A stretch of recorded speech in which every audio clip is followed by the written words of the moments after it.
The question of how and why the United Nations is the crux of the great conspiracy to destroy the sovereignty of the United States and the enslavement of the American people within a UN one-world dictatorship is a complete and unknown mystery to the vast majority of the American people. The reason for this unawareness of the frightening danger to our country and to the entire free world is simple. The masterminds behind this great conspiracy have absolute control of all of our mass communications media, especially television, the radio, the press, and Hollywood. We all know that our State Department, the Pentagon, and the White House have brazenly proclaimed that they have the right and the power to manage the news, to tell us not the truth, but what they want us to believe. They have seized that power on orders from their masters of the great conspiracy. And the objective is to brainwash the people into accepting the phony peace bait to transform the United States into an enslaved unit of the United Nations one world government.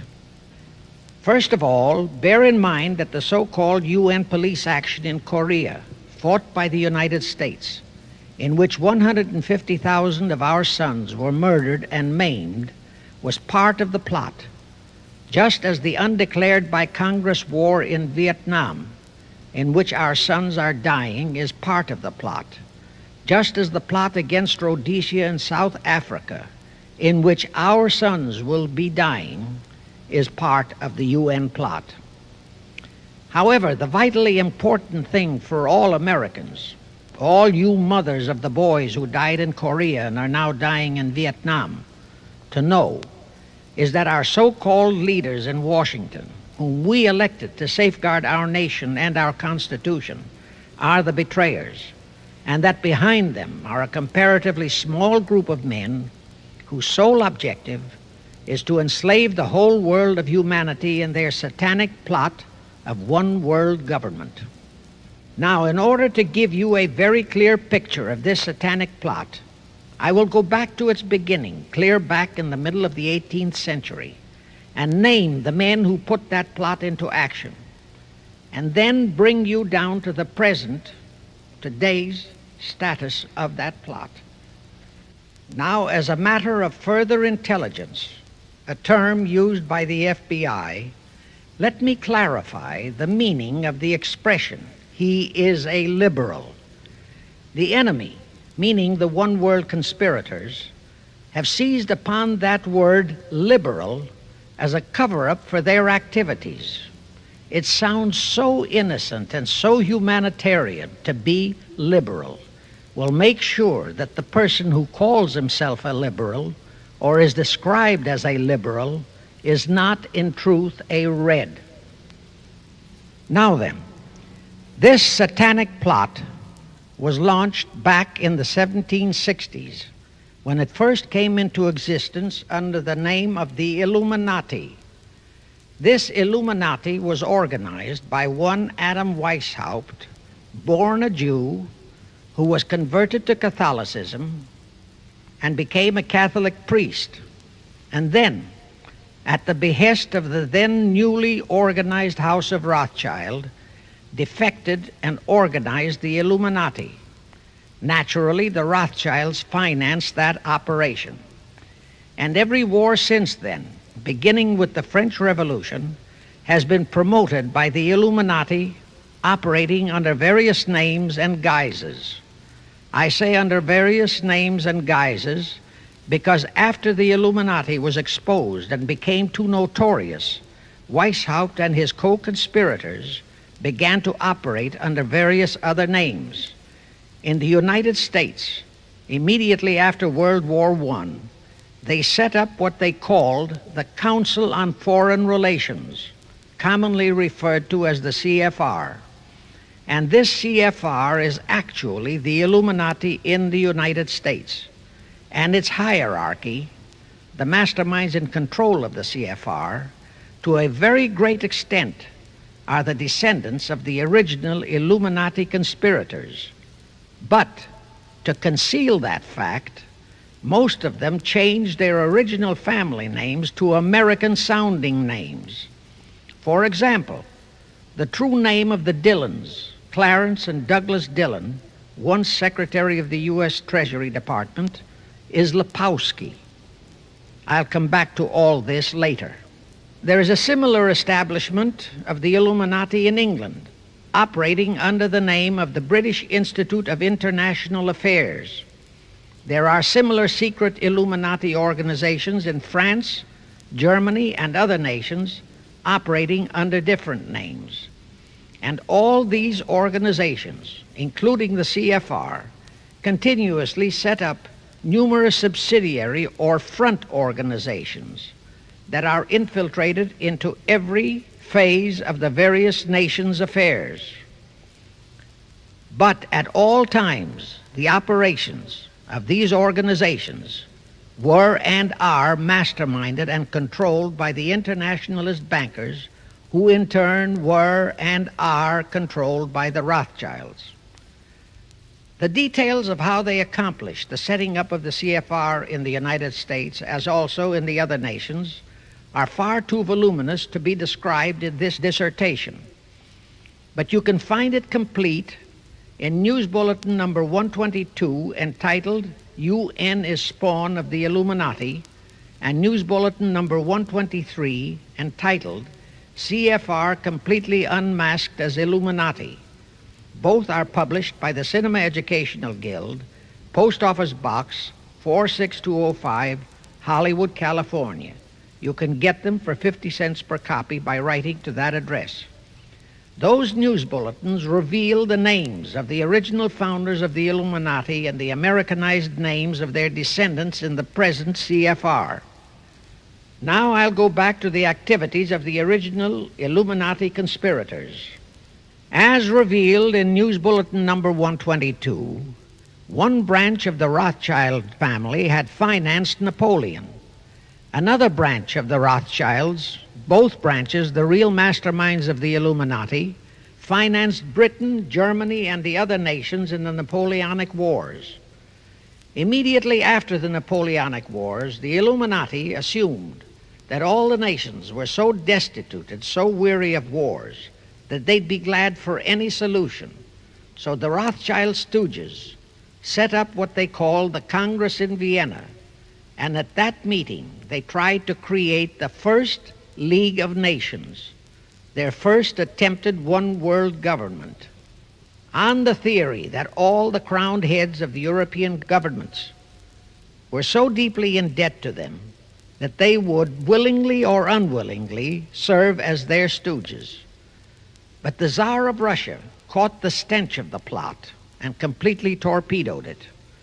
The enraged Nathan Rothschild, then the head of that dynasty, vowed that someday he or his descendants would destroy the Tsar and his entire family.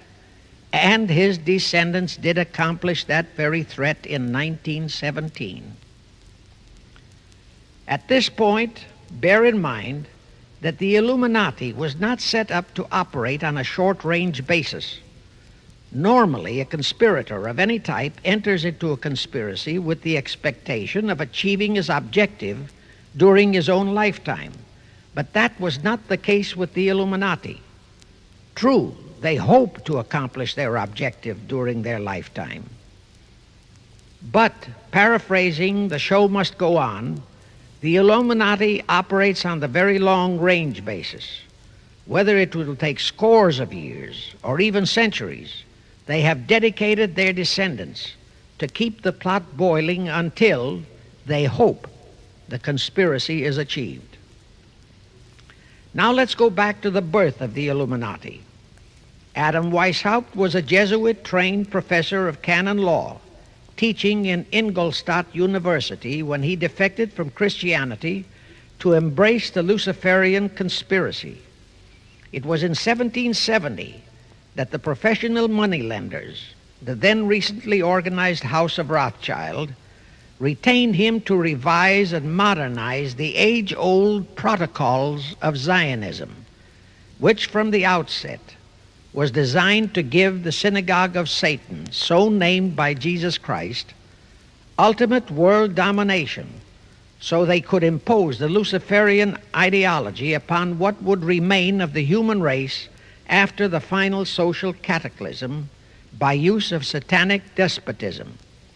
Weishaupt completed his task May 1st, 1776. Now you know why May 1 is the great day with all communist nations to this very day. That was the day, May 1, 1776, that Weishaupt completed his plan and officially organized the Illuminati to put the plan into execution. That plan required the destruction of all existing governments and religions. That objective was to be reached by dividing the masses of people whom he, Weishaupt, termed Goyim, or human cattle, into opposing camps in ever-increasing numbers on political, social, economic, and other issues, the very conditions we have in our country today. The opposing sides were then to be armed and incidents provided which would cause them to fight and weaken themselves and gradually destroy national governments and religious institutions. Again, I say, the very conditions in the world today. And at this point, let me stress a prime feature of the Illuminati plans. When and if their blueprint for world control, the protocols of the elders of Zion, is discovered and exposed, they would wipe all the Jews off the face of the earth in order to divert suspicions from themselves. If you think this is far-fetched, bear in mind that they permitted Hitler, a liberal socialist himself, who was financed by Krupp, Kennedy, the Warburgs, and the Rothschilds, to incinerate 600,000 Jews. Now, just why did the conspirators choose the word Illuminati for their satanic organization? Weishaupt himself said that the word is derived from Lucifer and means holders of the light, using the lie that his objective was to bring about a one-world government to enable those with mental ability to govern the world and prevent all wars in the future. In short, using the word peace on earth as his bait, exactly as that same bait, peace, was used by the 1945 conspirators to foist the United Nations on us.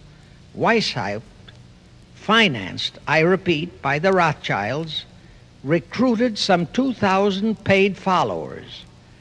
These included the most intelligent men in the fields of arts and letters, education, the sciences, finance, and industry. He then established lodges of the Grand Orient, Masonic lodges, to be their secret headquarters. And I again repeat that in all of this he was acting under orders from the House of Rothschild. The main features of the Weishaupt plan of operation required his Illuminati to do the following things to help them to accomplish their purpose. Number one, use monetary and sex bribery to obtain control of men already in high places in the various levels of all governments and other fields of endeavor. Once influential persons had fallen for the lies, deceits, and temptations of the Illuminati, they were to be held in bondage by application of political and other forms of blackmail, threats of financial ruin, public exposure and physical harm, even death, to themselves and loved members of their families. Do you realize how many present top officials in our federal government in Washington are controlled in just that way by the C.F.R.? Do you realize how many homosexuals in our State Department, the Pentagon, all federal agencies, even in the White House, are controlled that way? Number two, Illuminati on the faculties of colleges and universities were to cultivate students possessing exceptional mental ability belonging to well-bred families with international leanings and recommend them for special training in internationalism. Such training was to be provided by granting scholarships to those selected by the Illuminists. That gives you an idea what a Rhodes Scholarship means. It means indoctrination into accepting the idea that only a one-world government can put an end to recurring wars and strife. That's how the United Nations was sold to the American people. One of the most notable Rhodes Scholars we have in our country is Senator William J. Fulbright, sometimes referred to as Half-Bright. His entire voting record spells Illuminati. All such scholars were to be first persuaded and then convinced that men of special talent and brains have the right to rule those less gifted on the ground that the masses don't know what is best for them physically, mentally, and spiritually. In addition to the Rhodes and similar scholarships, today there are 3 special Illuminati schools located in Gordonstown in Scotland, Salem in Germany, and Anavryta in Greece. These 3 are known ones, but there are others that are kept under cover. Prince Philip, the husband of Britain's Queen Elizabeth, was educated at Gordonstown at the instigation of Lord Louis Mountbatten, his uncle, a Rothschild relative, who became Britain's admiral of the fleet after World War II ended. Number 3, all influential people trapped into coming under the control of the Illuminati, plus the students who had been specially educated and trained, were to be used as agents and placed behind the scenes of all governments as experts and specialists, so they would advise the top executives to adopt policies which would, in the long run, serve the secret plans of the Illuminati one-world conspiracy and bring about the destruction of the governments and religions they were elected or appointed to serve.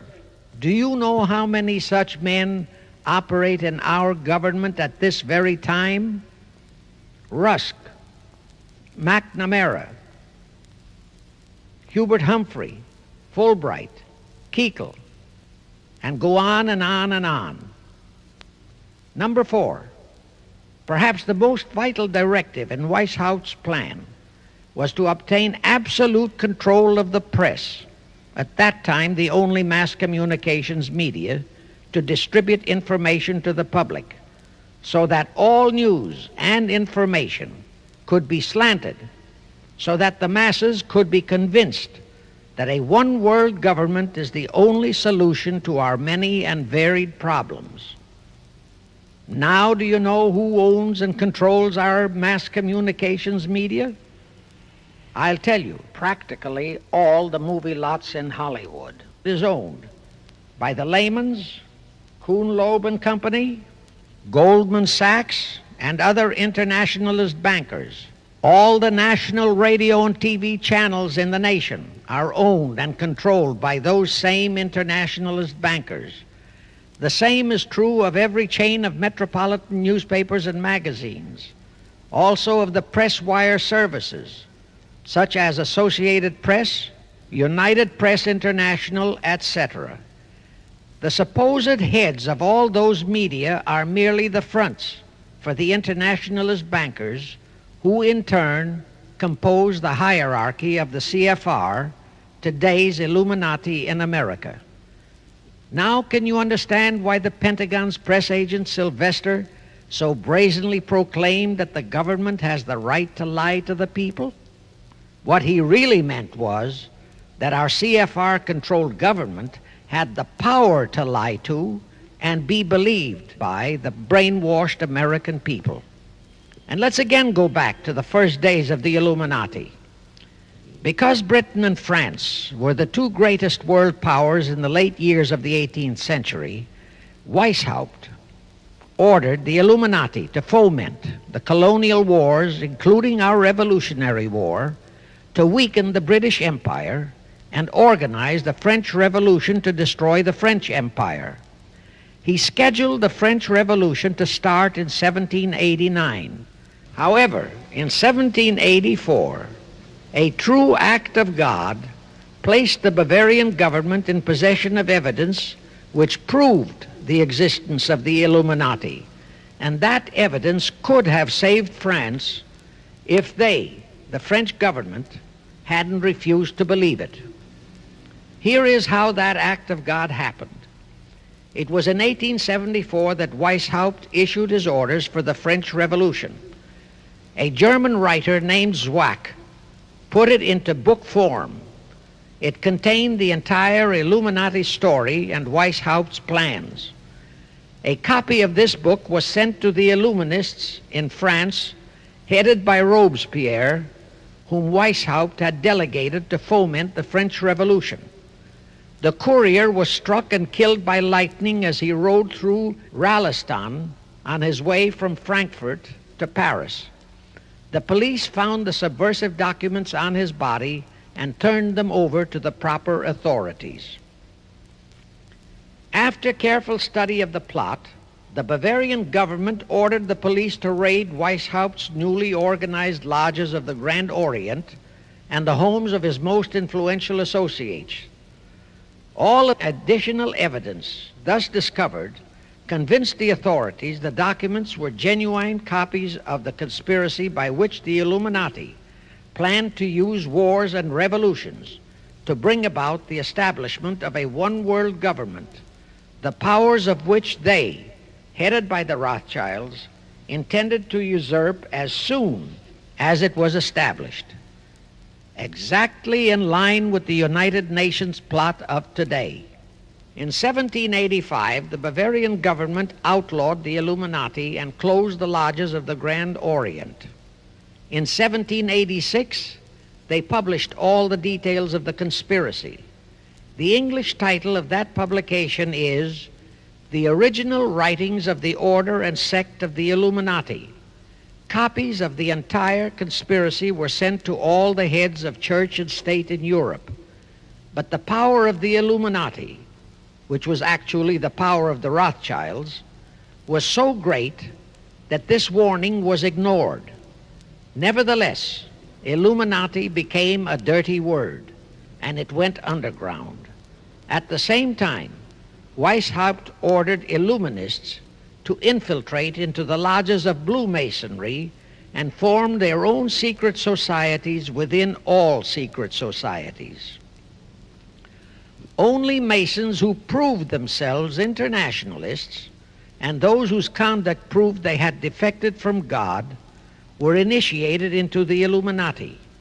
Thenceforth, the conspirators donned the cloak of philanthropy and humanitarianism to conceal their revolutionary and subversive activities. In order to infiltrate into Masonic lodges in Britain, Weishaupt invited John Robison over to Europe.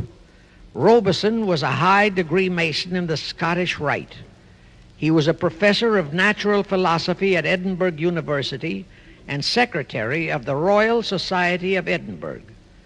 Robison did not fall for the lie that the objective of the Illuminati was to create a benevolent dictatorship, but he kept his reactions to himself so well that he was entrusted with a copy of Weishaupt's revised conspiracy for study and safekeeping.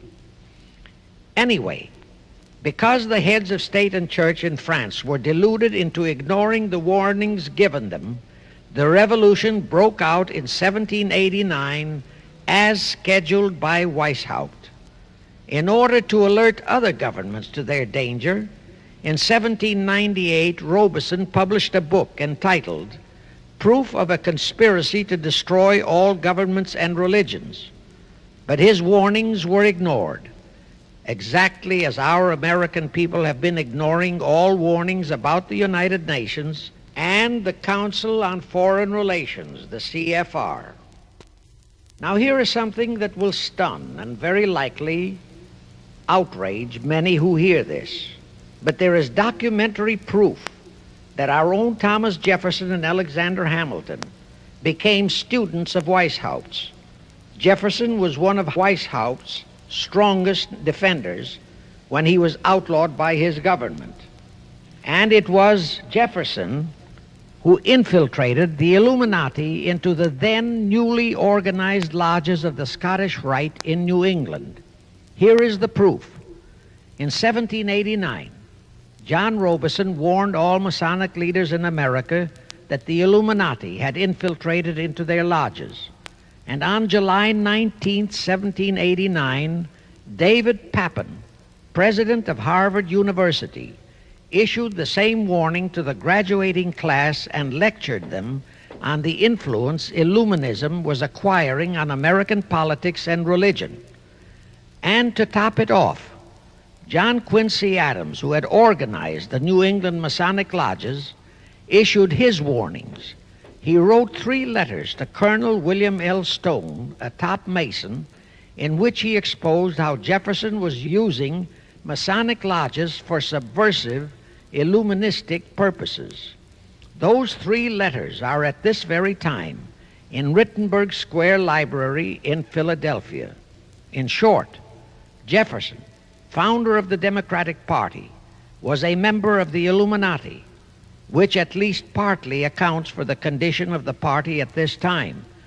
And through infiltrations of the Republican Party, we have exactly nothing of loyal Americanism today.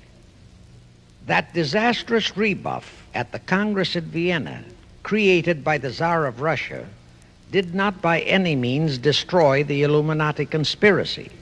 It merely forced them to adopt a new strategy. Realizing that the one world idea was, for the moment, killed, the Rothschilds decided that to keep the plot alive, they'd have to do it by heightening their control of the money systems of the European nations.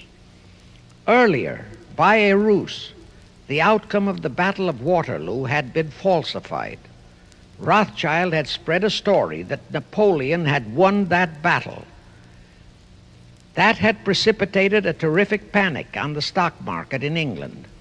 All stocks had plummeted down to practically zero, and Nathan Rothschild bought all the stocks for virtually a penny on its dollar values.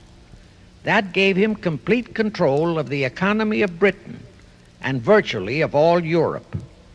So immediately after that Congress in Vienna had boomeranged, Rothschild forced Britain to set up a new Bank of England, which he absolutely controlled, exactly as later, through Jacob Schiff, he engineered our own Federal Reserve Act, which gave the House of Rothschild a secret control of the economy in the United States. But now for a moment, let's dwell on the activities of the Illuminati in the United States. In 1826, one Captain William Morgan decided it was his duty to inform all Masons and the general public what the full truth was regarding the Illuminati, their secret plans and intended objectives, also reveal the identities of the masterminds of the conspiracy.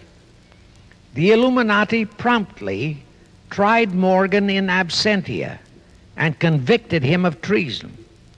They ordered one Richard Howard, an English Illuminist, to carry out their sentence of execution as a traitor. Morgan was warned and he tried to escape to Canada, but Howard caught up with him near the border, near the Niagara Gorge to be exact, where he murdered him. This was verified in a sworn statement made in New York by one Avery Allen to the effect that he heard Howard render his report of the execution to a meeting of Knights Templars in St. John's Hall, New York.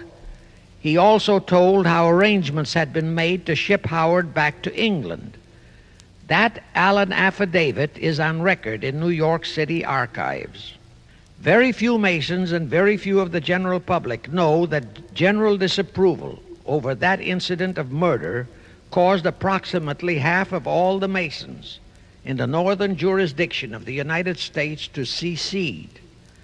Copies of the minutes of the meeting held to discuss that matter are still in existence in safe hands, and that all that secrecy emphasizes the power of the masterminds of the Illuminati to prevent such terrible events of history from being taught in our schools. In the early 1850s, the Illuminati held a secret meeting in New York, which was addressed by a British Illuminist named Wright. Those in attendance were told that the Illuminati was organizing to unite the nihilist and atheist groups with all other subversive groups into an international to be known as communists. That was when the word communist first came into being, and it was intended to be the supreme weapon and scare word to terrify the whole world and drive the terrorized peoples into the Illuminati one world scheme. This scheme, communism, was to be used to enable the Illuminati to foment future wars and revolutions. Clinton Roosevelt, a direct ancestor of Franklin Roosevelt, Horace Greeley and Charles Dana, foremost newspaper publishers of that time, were appointed to head a committee to raise funds for the new venture. Of course, most of the funds were provided by the Rothschilds. And this fund was used to finance Karl Marx and Engels when they wrote Das Kapital and the Communist Manifesto in Soho, England. And this clearly reveals that communism is not a so-called ideology, but a secret weapon, a bogeyman word to serve the purpose of the Illuminati. Weishaupt died in 1830. But prior to his death, he prepared a revised version of the age-old conspiracy, the Illuminati, which, under various aliases, was to organize, finance, direct, and control all international organizations and groups by working their agents into executive positions at the top. In the United States, we have Woodrow Wilson, Franklin Roosevelt, Jack Kennedy, Johnson, Rusk, McNamara, Fulbright, etc., as prime examples. In addition, while Karl Marx was writing the Communist Manifesto under the direction of one group of Illuminists, Professor Karl Ritter of Frankfurt University was writing the antithesis under direction of another group.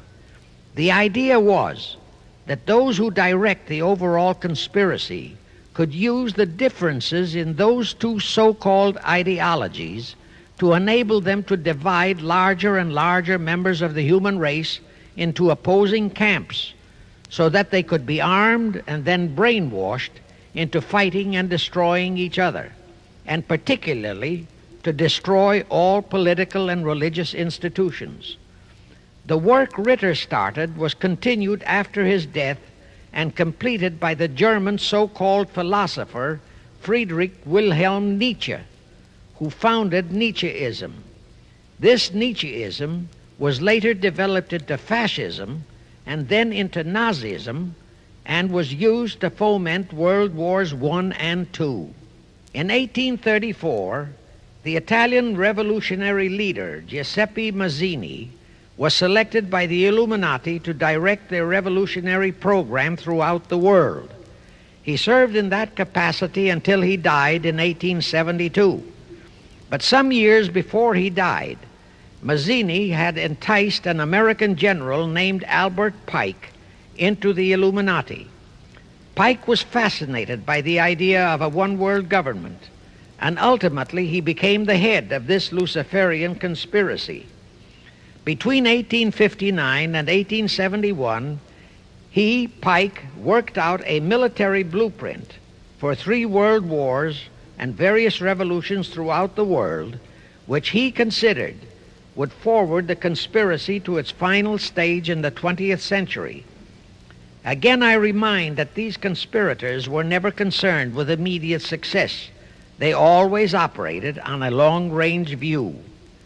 Pike did most of his work in his home in Little Rock, Arkansas. But a few years later, when the Illuminati's lodges of the Grand Orient became suspect and repudiated because of Mazzini's revolutionary activities in Europe, Pike organized what he called the New and Reformed Palladian Rite. He set up 3 supreme councils, one in Charleston, South Carolina, one in Rome, Italy, and the third in Berlin, Germany. He had Mazzini establish 23 subordinate councils in strategic locations throughout the world. These have been the secret headquarters of the world revolutionary movement ever since. Long before Marconi invented radio, the scientists in the Illuminati had found the means for Pike and the heads of his councils to communicate secretly.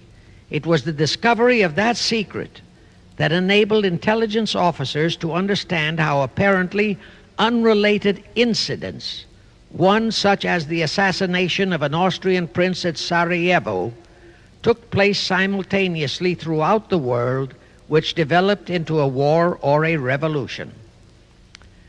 Pike's plan was as simple as it has proved effective. It called for communism, Nazism, political Zionism, and other international movements be organized and used to foment 3 global world wars and at least 2 major revolutions. The First World War was to be fought so as to enable the Illuminati to destroy Tsarism in Russia, as vowed by Rothschild after the Tsar had torpedoed his scheme at the Congress in Vienna, and to transform Russia into a stronghold of atheistic communism.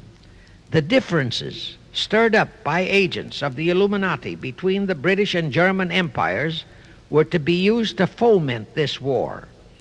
After the war would be ended, communism was to be built up and used to destroy other governments and weaken religions. World War II, when and if necessary, was to be fomented by using the controversies between fascists and political Zionists. And here let it be noted that Hitler was financed by Krupp, the Warburgs, the Rothschilds, and other internationalist bankers, and that the slaughter of the supposed 600,000 Jews by Hitler didn't bother the Jewish internationalist bankers at all. That slaughter was necessary in order to create worldwide hatred of the German people and thus bring about the war against them.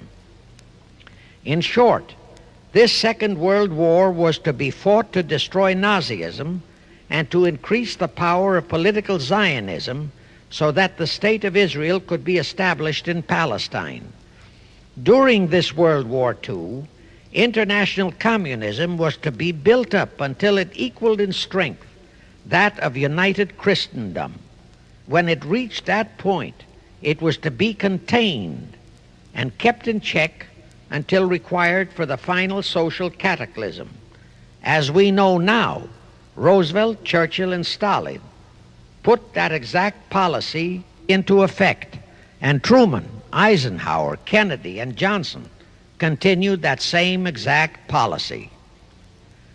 World War III is to be fomented by using the so-called controversies the agents of the Illuminati, operating under whatever new name, are now stirring up between the political Zionists and the leaders of the Muslim world.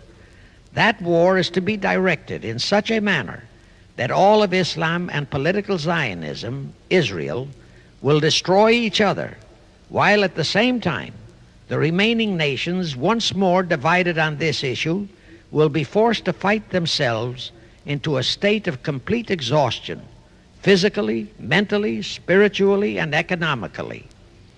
Now, can any thinking person doubt that the intrigue now going on in the Near, Middle, and Far East is designed to accomplish that satanic objective? Pike himself foretold all this in a statement he made to Mazzini on August 15, 1871. Pike stated that after World War III is ended, those who will inspire to undisputed world domination will provoke the greatest social cataclysm the world has ever known. Quoting his own words, taken from the letter he wrote to Mazzini, and which letter is now catalogued in the British Museum in London, England, he said, "We shall unleash the nihilists and the atheists, and we shall provoke a great social cataclysm which in all its horror will show clearly to all nations the effect of absolute atheism, the origin of savagery and of most bloody turmoil.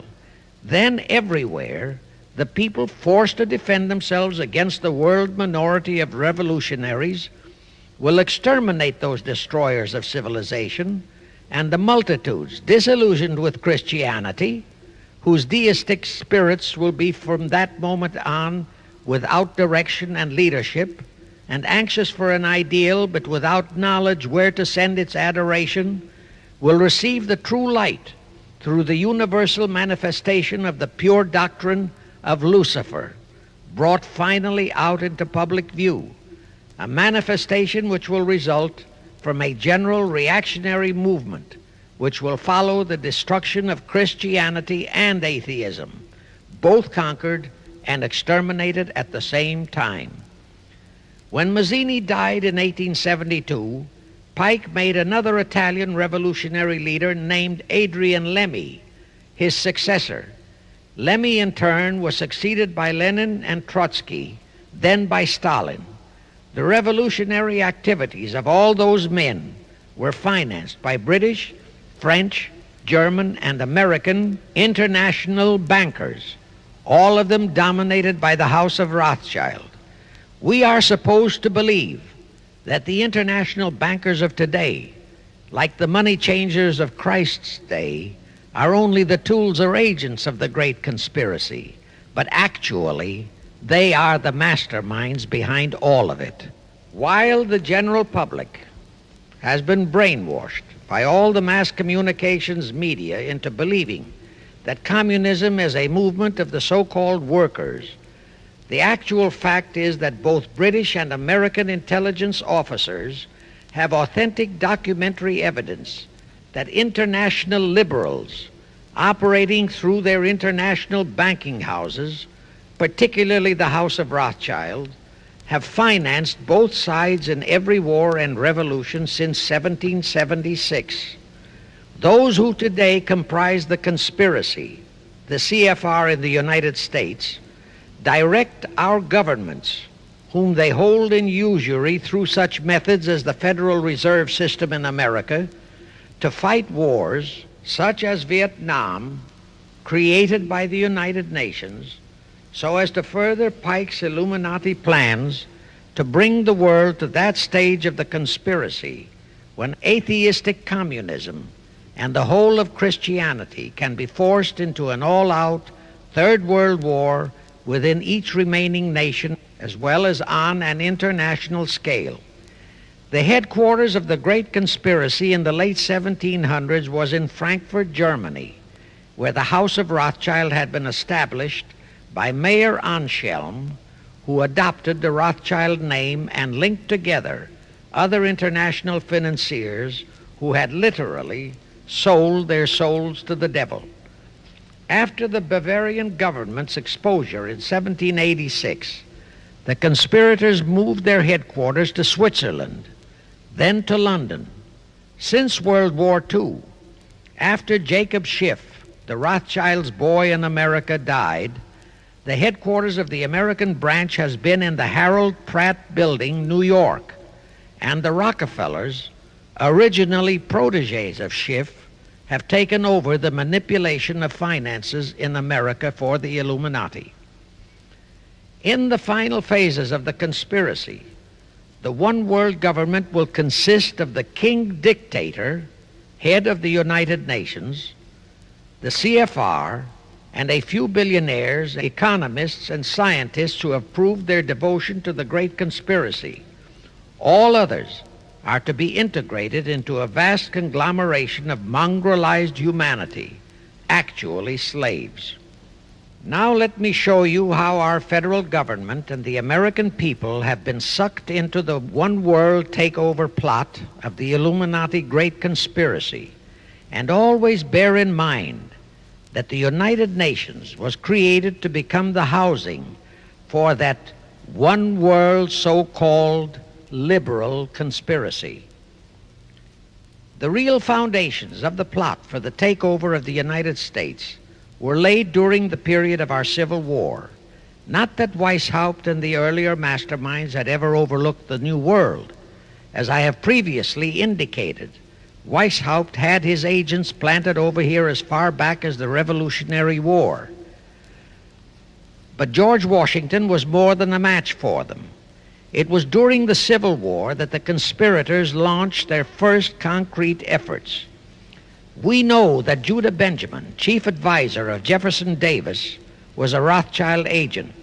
We also know that there were Rothschild agents planted in Abraham Lincoln's cabinet who tried to sell him into a financial dealing with the House of Rothschild. But old Abe saw through the scheme and bluntly rejected it, thereby incurring the undying enmity of the Rothschilds, exactly as the Russian Tsar did when he torpedoed their first League of Nations at the Congress in Vienna. Investigation of the assassination of Lincoln revealed that the assassin, Booth, was a member of a secret conspiratorial group. Because there were a number of highly important government officials involved, the name of the group was never revealed, and it became a mystery, exactly as the assassination of Jack Kennedy still is a mystery. But I am sure it will not for long remain a mystery. Anyway, the ending of the Civil War destroyed, temporarily, all chances of the House of Rothschild to get a clutch on our money system, such as they had acquired in Britain and other nations in Europe. I say temporarily because the Rothschilds and the masterminds of the conspiracy never quit. So they had to start from scratch, but they lost no time in getting started. Shortly after the Civil War, a young immigrant who called himself Jacob H. Schiff arrived in New York. Jacob was a young man with a mission for the House of Rothschild.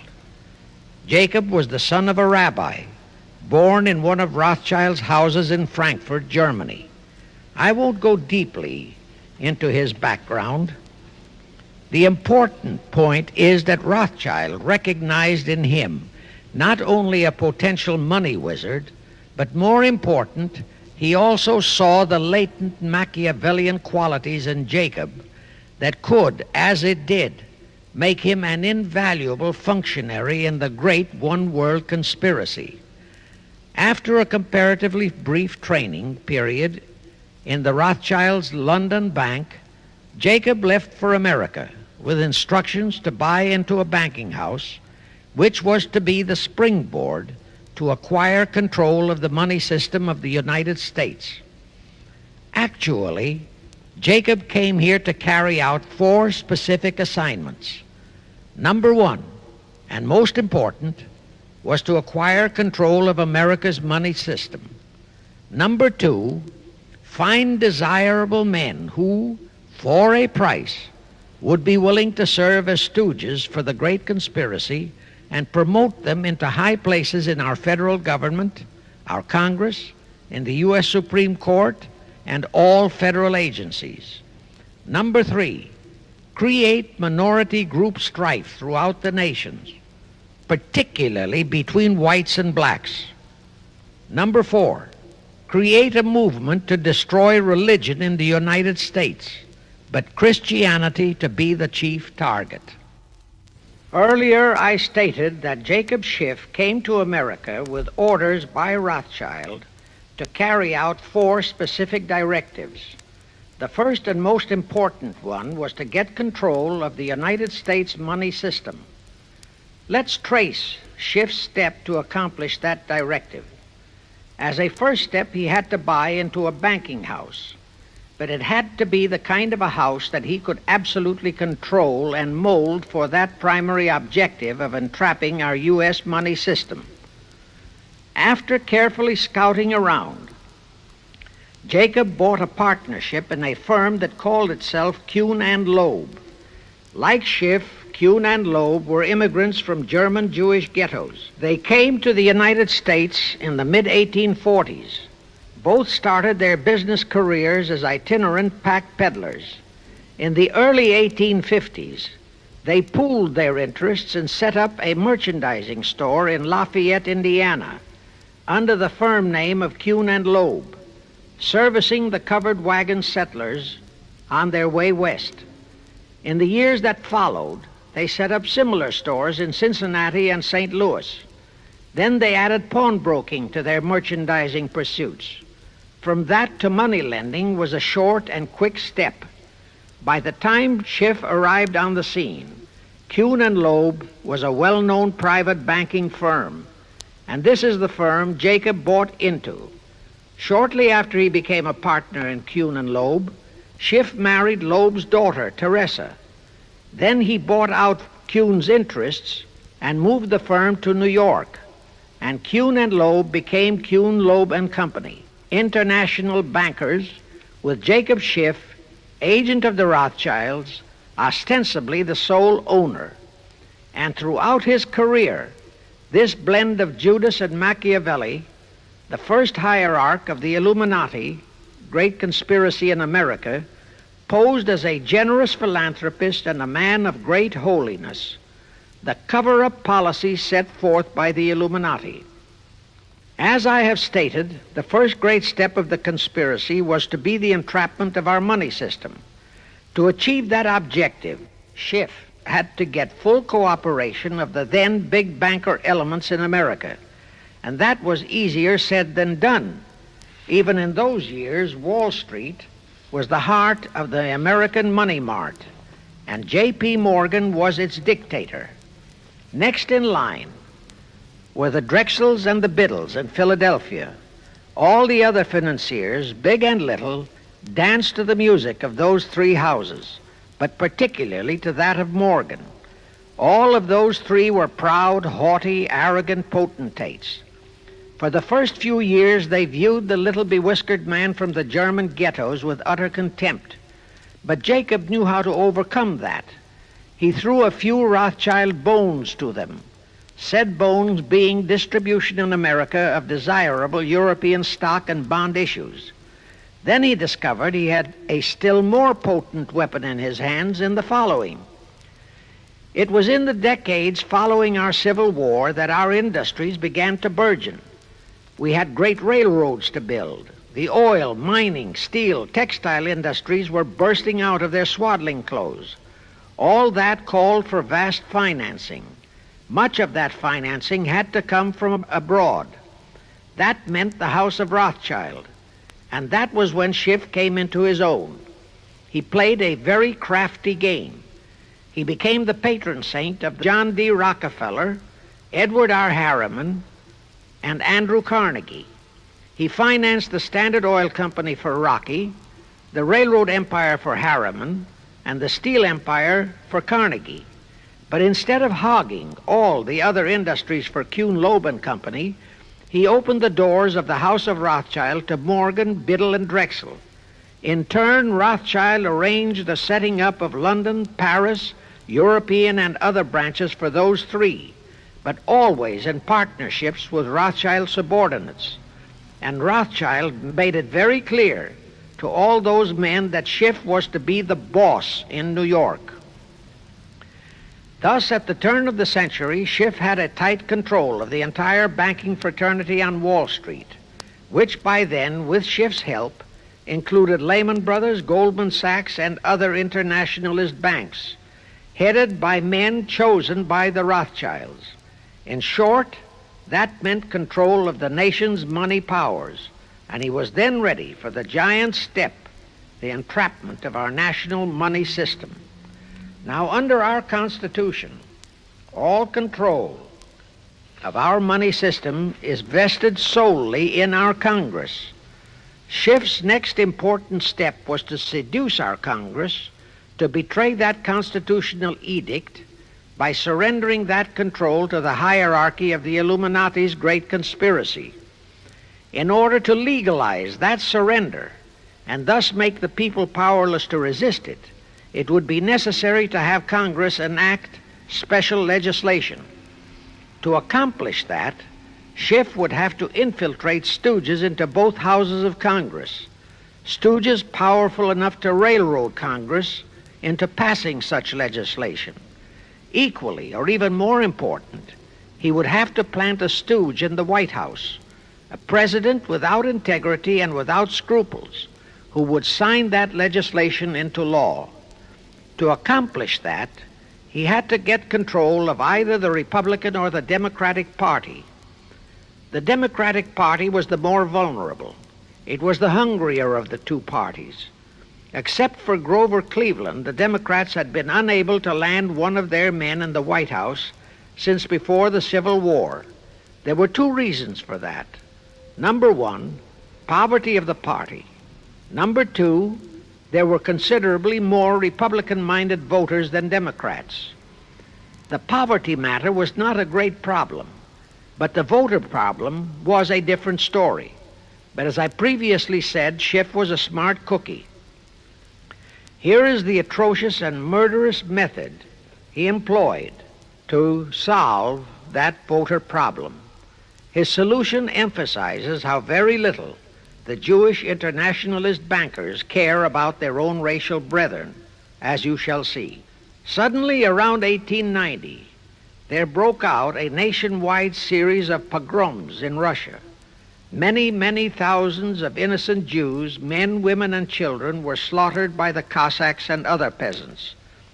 Similar pogroms with similar slaughter of innocent Jews broke out in Poland, Romania, and Bulgaria. All those pogroms were fomented by Rothschild agents. As a result, Jewish terrified refugees from all those nations swarmed into the United States, and that continued throughout the next 2 or 3 decades because the pogroms were continuous through all those years. All those refugees were aided by self-styled humanitarian committees set up by Schiff, the Rothschilds, and all the Rothschild affiliates. In the main, the refugees streamed into New York, but the Schiff-Rothschild humanitarian committees found ways to shuffle many of them into other large cities, such as Chicago, Boston, Philadelphia, Detroit, Los Angeles, etc. All of them were quickly transformed into naturalized citizens and educated to register as Democrats. Thus, all of that so-called minority group became solid Democratic voter blocs in their communities, all controlled and maneuvered by their so-called benefactors. And shortly after the turn of the century, they became vital factors in the political life of our nation. That was one of the methods Schiff employed to plant men like Nelson Aldrich in our Senate and Woodrow Wilson in the White House. At this point, let me remind you of another of the important jobs that was assigned to Schiff when he was dispatched to America.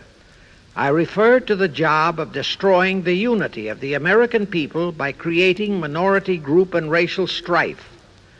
By the pogrom-driven Jewish refugees into America, Schiff was creating one ready-made minority group for that purpose. But the Jewish people as a whole, made fearful by the pogroms, could not be depended upon to create the violence necessary to destroy the unity of the American people.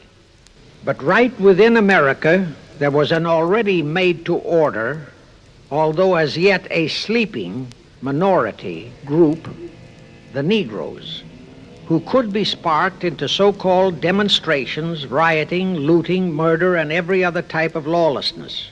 All that was necessary was to incite and arouse them. Together, those two minority groups, properly maneuvered, could be used to create exactly the kind of strife in America the Illuminati would need to accomplish their objective. Thus, at the same time that Schiff and his co-conspirators were laying their plans for the entrapment of our money system, they were also perfecting plans to hit the unsuspecting American people with an explosive and terrifying racial upheaval that would tear the people into hate fractions and create chaos throughout the nation, especially on all college and university campuses. all protected by Earl Warren decisions and our so-called leaders in Washington. Of course, perfecting those plans required time and infinitely patient organizing. Now, to remove all doubts, I'll take a few moments to give you documentary proof of this racial strife plot. First of all, they had to create leaderships and organizations to draw in millions of dupes, both Jewish and Negroes, who would do the demonstrating and commit the rioting, looting, and lawlessness. So in 1909, Schiff, the Laymans, and other conspirators organized and set up the National Association for the Advancement of the Colored People, known as the NAACP. The presidents, directors, and legal counsels of the NAACP were always white men, Jews appointed by Schiff. And this is the case to this very day. Then, in 1913, the Schiff Group organized the Anti-Defamation League of the B'nai B'rith, commonly known as the ADL, to serve as the Gestapo and hatchet man outfit for the entire great conspiracy. Today, this sinister ADL maintains over 2,000 agencies in all parts of the country, and they advise and completely control every action of the NAACP, CORE, of the Urban League, of all the other so-called Negro civil rights organizations throughout the nation, including such leaders as Martin Lucifer King, Stokely Carmichael, Bayard Rustin, and others of that ilk. In addition, the ADL acquired absolute control of the advertising budgets of many department stores, hotel chains, and TV and radio industrialist sponsors, also advertising agencies, in order to control practically all the mass communications media and force every loyal newspaper to slant and falsify the news, and to further incite and at the same time create sympathy for the lawlessness and violence of the Negro mobs. Here is documentary proof of the beginning of their deliberate plot to foment the Negroes into all their lawlessness. Around 1910, one Israel Zangwill wrote a play entitled The Melting Pot. It was sheer propaganda to incite the Negroes and Jews, because the play purportedly visualized how the American people were discriminating against and persecuting Jews and Negroes. At that time, nobody seemed to realize that it was a propaganda play. It was that cleverly written. The propaganda was well wrapped up in the truly great entertainment in the play, and it was a big Broadway hit. Now, in those years, the legendary diamond Jim Brady used to throw a banquet at the famous Delmonico restaurant in New York after the opening performance of a popular play. He threw such a party for the cast of The Melting Pot, its author, producer, and chosen Broadway celebrities. By then, I'd already made a personal mark on the Broadway theater and was invited to that party. There I met George Bernard Shaw and a Jewish writer named Israel Cohen. Zangwill, Shaw, and Cohen were the triumvirate who created the Fabian Society in England, and had worked closely with a Frankfurt Jew named Mordecai, who had changed his name to Karl Marx. But remember, at that time, both Marxism and communism were just emerging, and nobody paid much attention to either, and nobody suspected the propaganda in the writings of those three really brilliant writers. At that banquet, Israel Cohen told me he was then engaged in writing a book which was to be a follow-up on Zangwill's The Melting Pot. The title of his book was to be A Racial Program for the 20th Century. At that time, I was completely absorbed by my work as a playwright, and significant as that title was, its real objective never dawned on me, nor was I interested in reading the book. But it suddenly hit me with the force of a hydrogen bomb when I received a newspaper clipping of an item published by the Washington, D.C. Evening Star in May 1957. That item was a verbatim reprint of the following excerpt in Israel Cohen's book, A Racial Program for the 20th Century, and it reads, as I quote, "We must realize that our party's most powerful weapon is racial tension. By propounding into the consciousness of the dark races that for centuries they have been oppressed by the whites, we can mold them to the program of the Communist Party. In America, we will aim for subtle victory. While inflaming the Negro minority against the whites, we will instill in the whites a guilt complex for their exploitation of the Negroes. We will aid the Negroes to rise to prominence in every walk of life, in the professions and in the world of sports and entertainment. With this prestige, the Negro will be able to intermarry with the whites and begin a process which will deliver America to our cause." That same excerpt was entered into the congressional record of June 7, 1957 by Representative Thomas G. Abernathy. Thus the authenticity of that passage in Cohen's book was fully established. But the one question that remained in my mind was whether it represented the official policy or plot of the Communist Party or just a personal expression of Cohen himself. Hence I sought more proof, and I found it. In an official pamphlet published in 1935 by the New York Communist Party's official Workers' Library Publishers. That pamphlet was entitled, "The Negroes in a Soviet America." It urged the Negroes to rise up, form a Soviet state in the South, and apply for admission to the Soviet Union. It contained a firm pledge that the revolt would be supported by all American Reds and all so-called liberals. On page 38, it promised that a Soviet government would confer greater benefits to Negroes than to whites. And again, this official communist pamphlet pledged that, I quote, "Any act of discrimination or prejudice against a Negro will become a crime under the revolutionary law," unquote. That statement proved that the excerpt in Israel Cohen's book, published in 1913, was an official edict of the Communist Party and directly in line with the Illuminati blueprint for world revolution issued by Weishaupt and later by Albert Pike.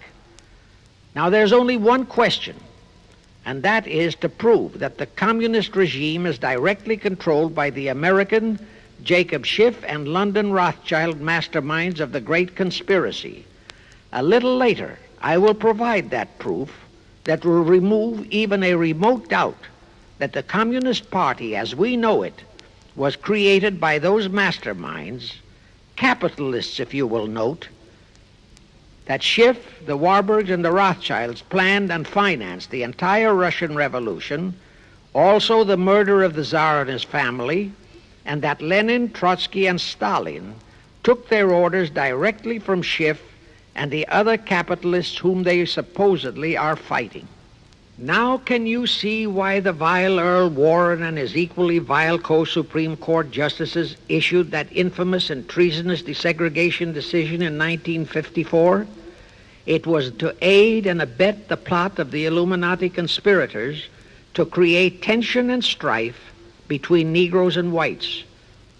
Can you see why the same Earl Warren issued his decision prohibiting Christian prayers and Christmas carols in our schools? It was done to destroy Christianity.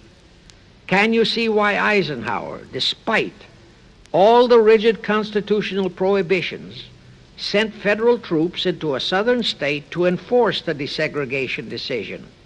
Why Kennedy did likewise? And can you see why Johnson and 66 senators, despite the protests of 90% of the American people, voted for the Consular Treaty, which opens our entire country to Russian spies and saboteurs? All those 66 senators are 20th century Benedict Arnolds. It is up to you and you, all of the American people, to force Congress, our elected servants, to haul in those American traitors for impeachments, and that when proven guilty, they all be given the punishment prescribed for traitors who aid and abet our enemies. And that includes the forcing of rigid investigations by Congress of the C.F.R. and all their fronts, such as the ADL, the NAACP, SNCC, and such Illuminati tools as Martin Lucifer King. Such investigations will completely unmask all the leaders in Washington and the Illuminati and all their affiliations and affiliates as traitors carrying out the Illuminati plot. It will completely unmask the United Nations as the intended crux of the entire plot and force Congress to take the U.S. out of the UN and hurl the UN out of the U.S. In fact, it will destroy the UN and the entire plot. Before I close this phase, I wish to reiterate and stress one vital point, which I urge you to never forget if you wish to save our country for your children and their children. Here is the point. Every unconstitutional and unlawful act committed by Woodrow Wilson, by Franklin Roosevelt, by Truman, Eisenhower, and Kennedy, and are now being committed by Johnson, is exactly in line with the Illuminati conspirators' centuries-old plot outlined by Weishaupt and Albert Pike. Every vicious decision issued by the traitorous Earl Warren and his equally traitorous Supreme Court justices was directly in line with what the Illuminati blueprint required. That all the treason committed by our State Department under Rusk and earlier by John Foster Dulles and Marshall, also all the treason committed by McNamara and his predecessors, is directly in line with that same Illuminati blueprint for the takeover of the world. Also the amazing treason by various members of our Congress, especially by the 66 senators who signed for the Consular Treaty, has been committed on orders from the Illuminati. Now I will go back to Jacob Schiff's entrapment of our money system and the treasonous actions that followed. It will also reveal the Schiff-Rothschild control of not only Karl Marx, but of Lenin, Trotsky, and Stalin, who created the revolution in Russia and set up the Communist Party. It was in 1908 that Schiff decided the time had come for his seizure of our money system. His chief lieutenants in that seizure were Colonel Edward Mandel House, whose entire career was that of chief executive and courier for Schiff, as I shall show, Bernard Baruch, and Herbert Lehman. In the fall of that year, they assembled in secret conclave at the Jekyll Island Hunt Club, owned by J.P. Morgan at Jekyll Island, Georgia. Among those present were J.P. Morgan, John D. Rockefeller, Colonel House, Senator Nelson Aldrich, Schiff, Stillman and Vanderlip of the New York National City Bank, W. and J. Seligman, Eugene Meyer, Bernard Baruch, Herbert Lehman, Paul Warburg, in short, all of the international bankers in America, all of them members of the hierarchy of the Illuminati's great conspiracy. A week later, they emerged with what they called the Federal Reserve System. Senator Aldrich was the stooge who was to railroad it through Congress. But they held that railroading in abeyance for one chief reason. They would first have to plant their man, an obedient stooge, in the White House to sign the Federal Reserve Act into law. They knew that even if the Senate would pass that act unanimously, the then newly elected President Taft would promptly veto it. So they waited. In 1912, their man, Woodrow Wilson, was elected to the presidency. Immediately after Wilson was inaugurated, Senator Aldrich railroaded the Federal Reserve Act through both houses of Congress, and Wilson promptly signed it, and the Federal Reserve Act became law. That heinous act of treason was committed in December 23, 1913, 2 days before Christmas, when all the members of Congress, except for several carefully picked representatives and 3 equally carefully picked senators, were away from Washington. How heinously treasonous was that act? I'll tell you. Our founding fathers knew full well the power of money. They knew that whoever had that power held the destiny of our nation in his hands. Therefore, they carefully guarded this power when they set forth in the Constitution that Congress, the elected representatives of the people, alone would have that power. The constitutional language on this point is brief, concise, and specific, stated in Article 1, Section 8, Paragraph 5, defining the duties and powers of Congress, and I quote, "To coin money, regulate the value thereof, and of foreign coin, and the standard of weights and measures," unquote. But on that tragic, unforgettable day of infamy, December 23, 1913, the men we sent to Washington to safeguard our interests, the representatives and senators and Woodrow Wilson, delivered the destiny of our nation into the hands of two aliens from Eastern Europe, Jacob Schiff and Paul Warburg. Warburg was a very recent immigrant who came here on orders from Rothschild for the express purpose of blueprinting that foul Federal Reserve Act. Now, the vast majority of the American people think that the Federal Reserve System is a United States government-owned agency. That is positively false. All of the stock of the Federal Reserve banks is owned by the member banks, and the heads of the member banks are all members of the hierarchy of the great Illuminati conspiracy known today as the C.F.R. The details of that act of treason in which many traitorous so-called Americans participated are far too long for this recording, but all those details are available in a book entitled The Federal Reserve Conspiracy, written by Eustace Mullins. In that book, Mullins tells the entire horrifying story and backs it up with unquestionable documentations. Aside from it being a truly fascinating and shocking story of that great betrayal, every American should read it as a matter of vital intelligence for the time when the whole American people will finally come awake and smash the entire conspiracy. And with God's help, that awakening will surely come. You can get a copy of that book from the publishers, the Christian Educational Association, 530 Chestnut Street, Union, New Jersey. Now, if you think that those aliens and their by accident of birth American co-conspirators would be content with just the control of our money system, you're in for another very sad shock. The Federal Reserve System gave the conspirators complete control of our money system, but it in no way touched the earnings of the people, because the Constitution positively forbids what is now known as the 20% withholding tax. But the Illuminati blueprint for one-world enslavement called for the confiscation of all private property and control of individual earning powers. This, and Karl Marx stressed that feature in his blueprint, had to be accomplished by a progressive graduated income tax. As I stated, such a tax could not lawfully be imposed upon the American people. It is succinctly and expressly forbidden by our Constitution. Thus, only an amendment to the Constitution could give the federal government such confiscatory powers. Well, that too was not an insurmountable problem for our Machiavellian plotters.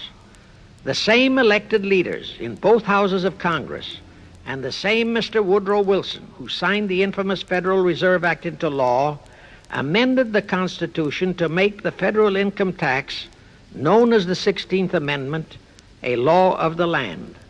Both are illegal under our Constitution. In short, the same traitors signed both betrayals, the Federal Reserve Act and the 16th Amendment, into law. However, it seems that nobody ever realized that the 16th Amendment was set up to rob, and I do mean rob, the people of their earnings via the income tax provision.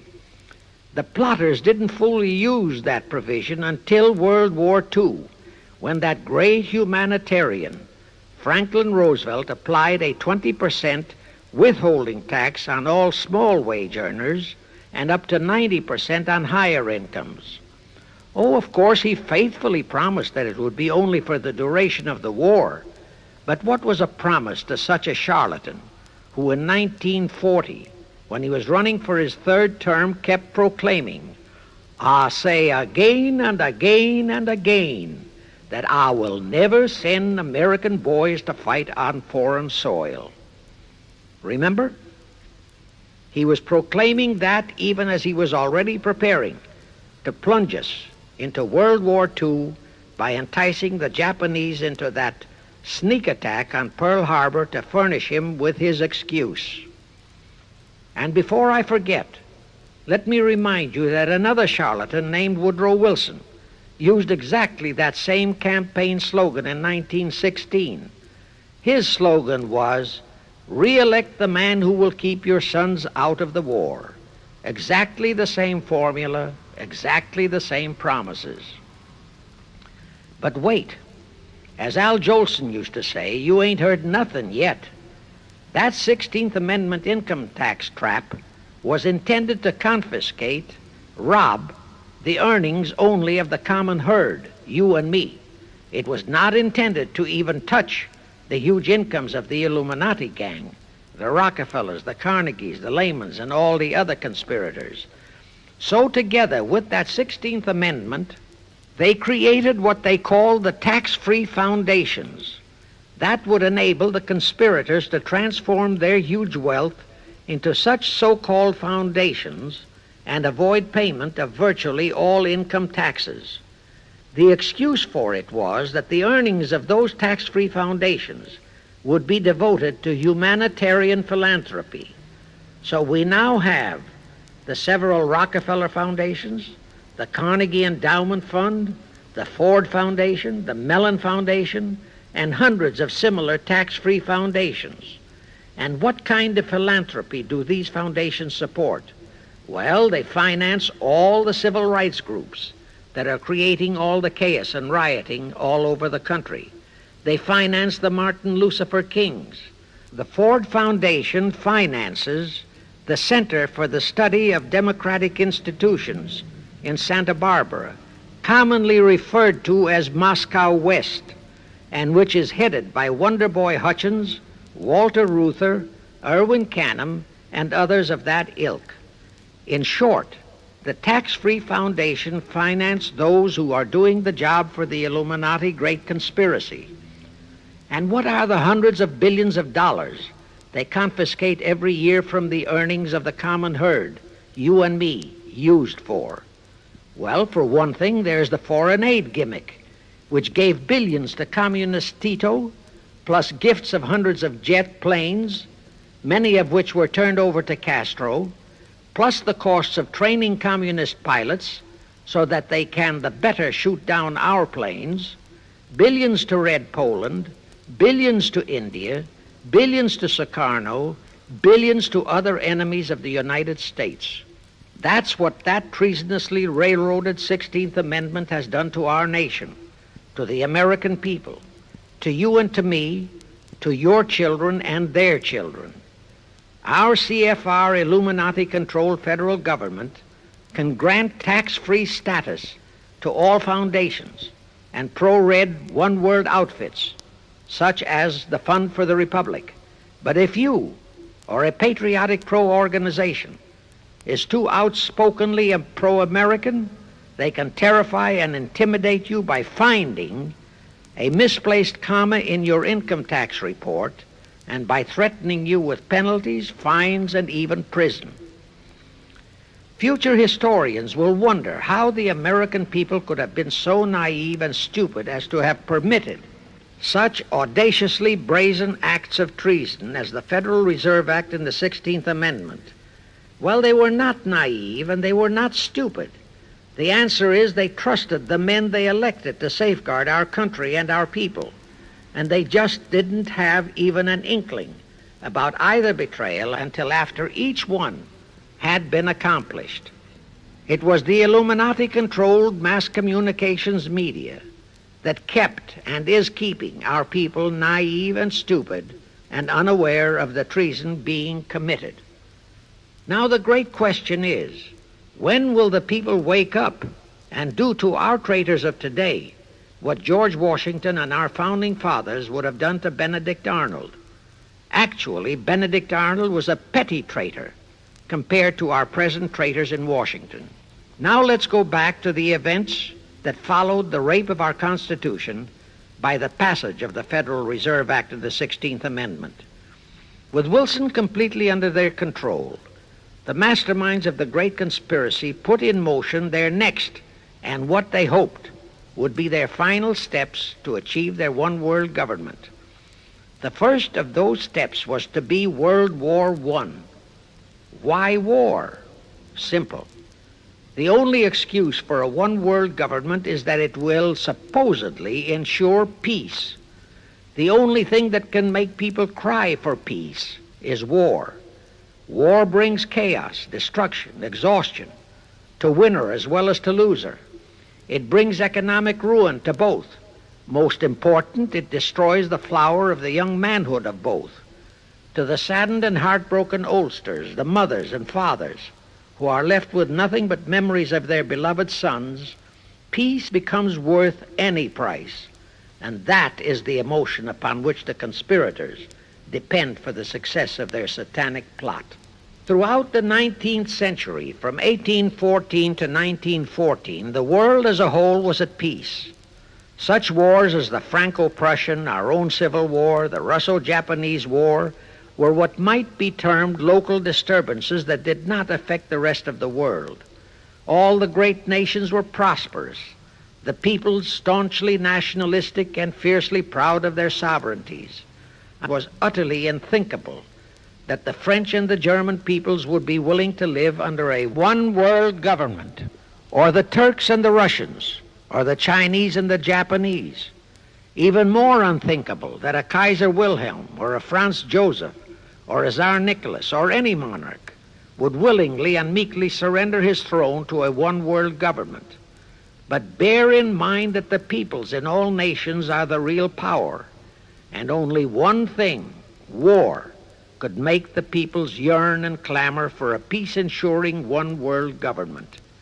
But it would have to be a frightful and horribly devastating war.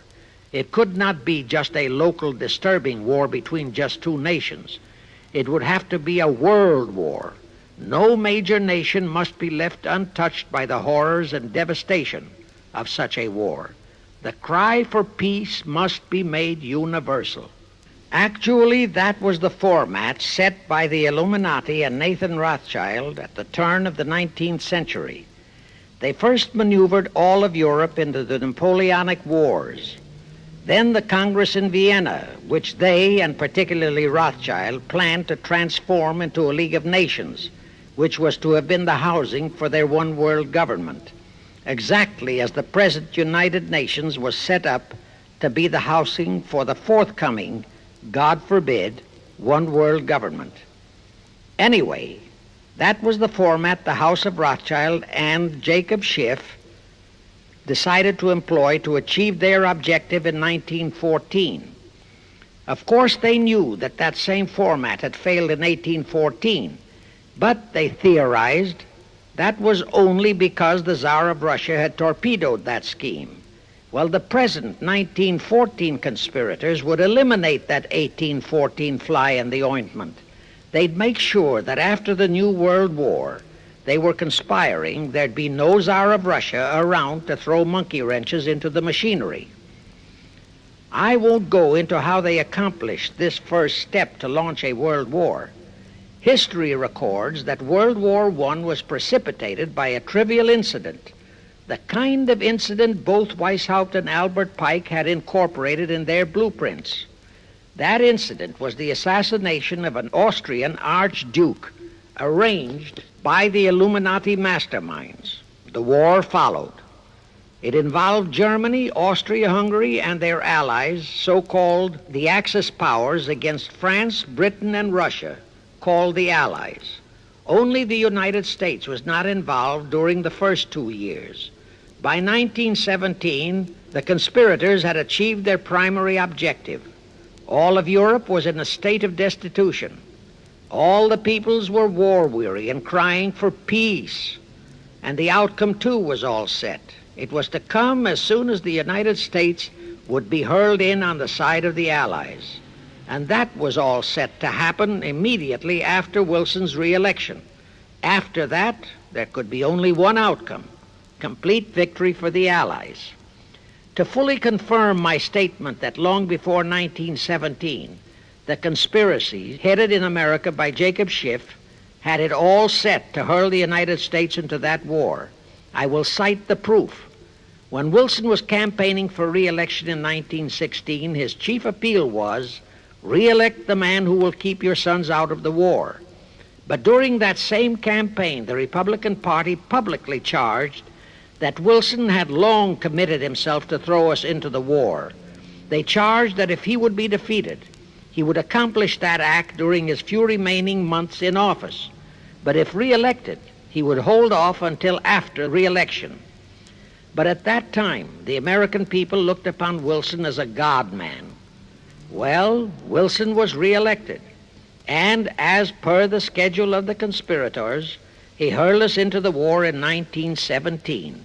He used the sinking of the Lusitania as an excuse, a sinking which also was prearranged. Roosevelt, also a God-man in the eyes of the American people, followed the same technique in 1941 when he used the prearranged Pearl Harbor attack as his excuse for hurling us into World War II.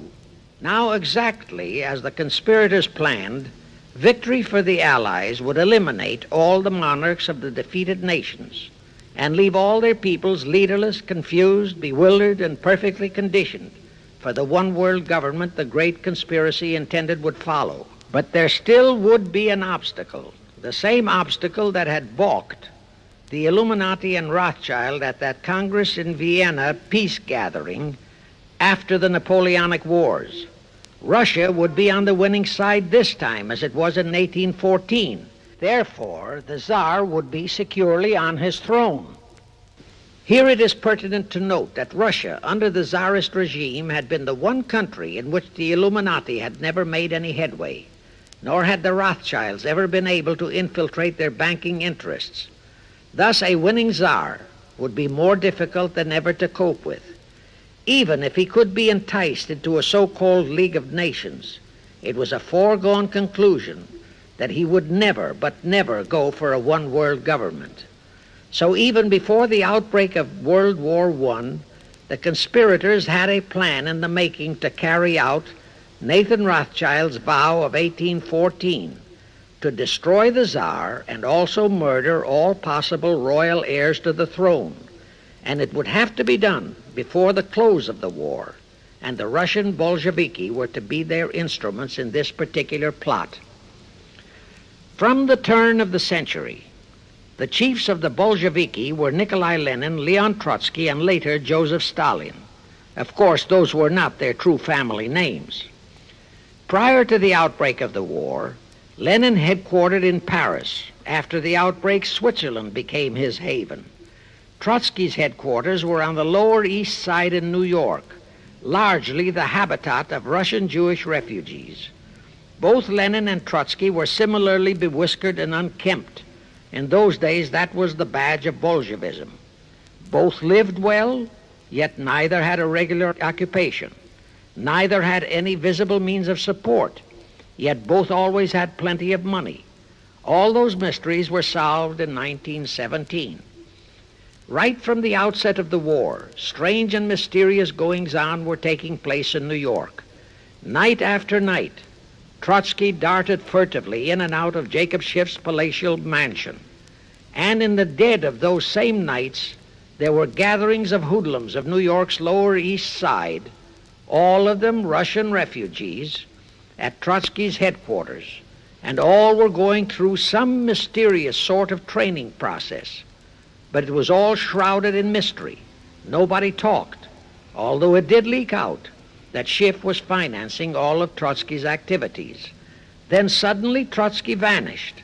So did approximately 300 of his trained hoodlums. Actually, they were on the high seas in a Schiff-chartered ship bound for a rendezvous with Lenin and his gang in Switzerland. And on that ship was $20 million in gold, the $20 million Schiff provided to finance the Bolsheviki takeover of Russia. In anticipation of Trotsky's arrival, Lenin prepared to throw a party in his Switzerland hideaway. Men of the very highest places in the world were to be guests at that party.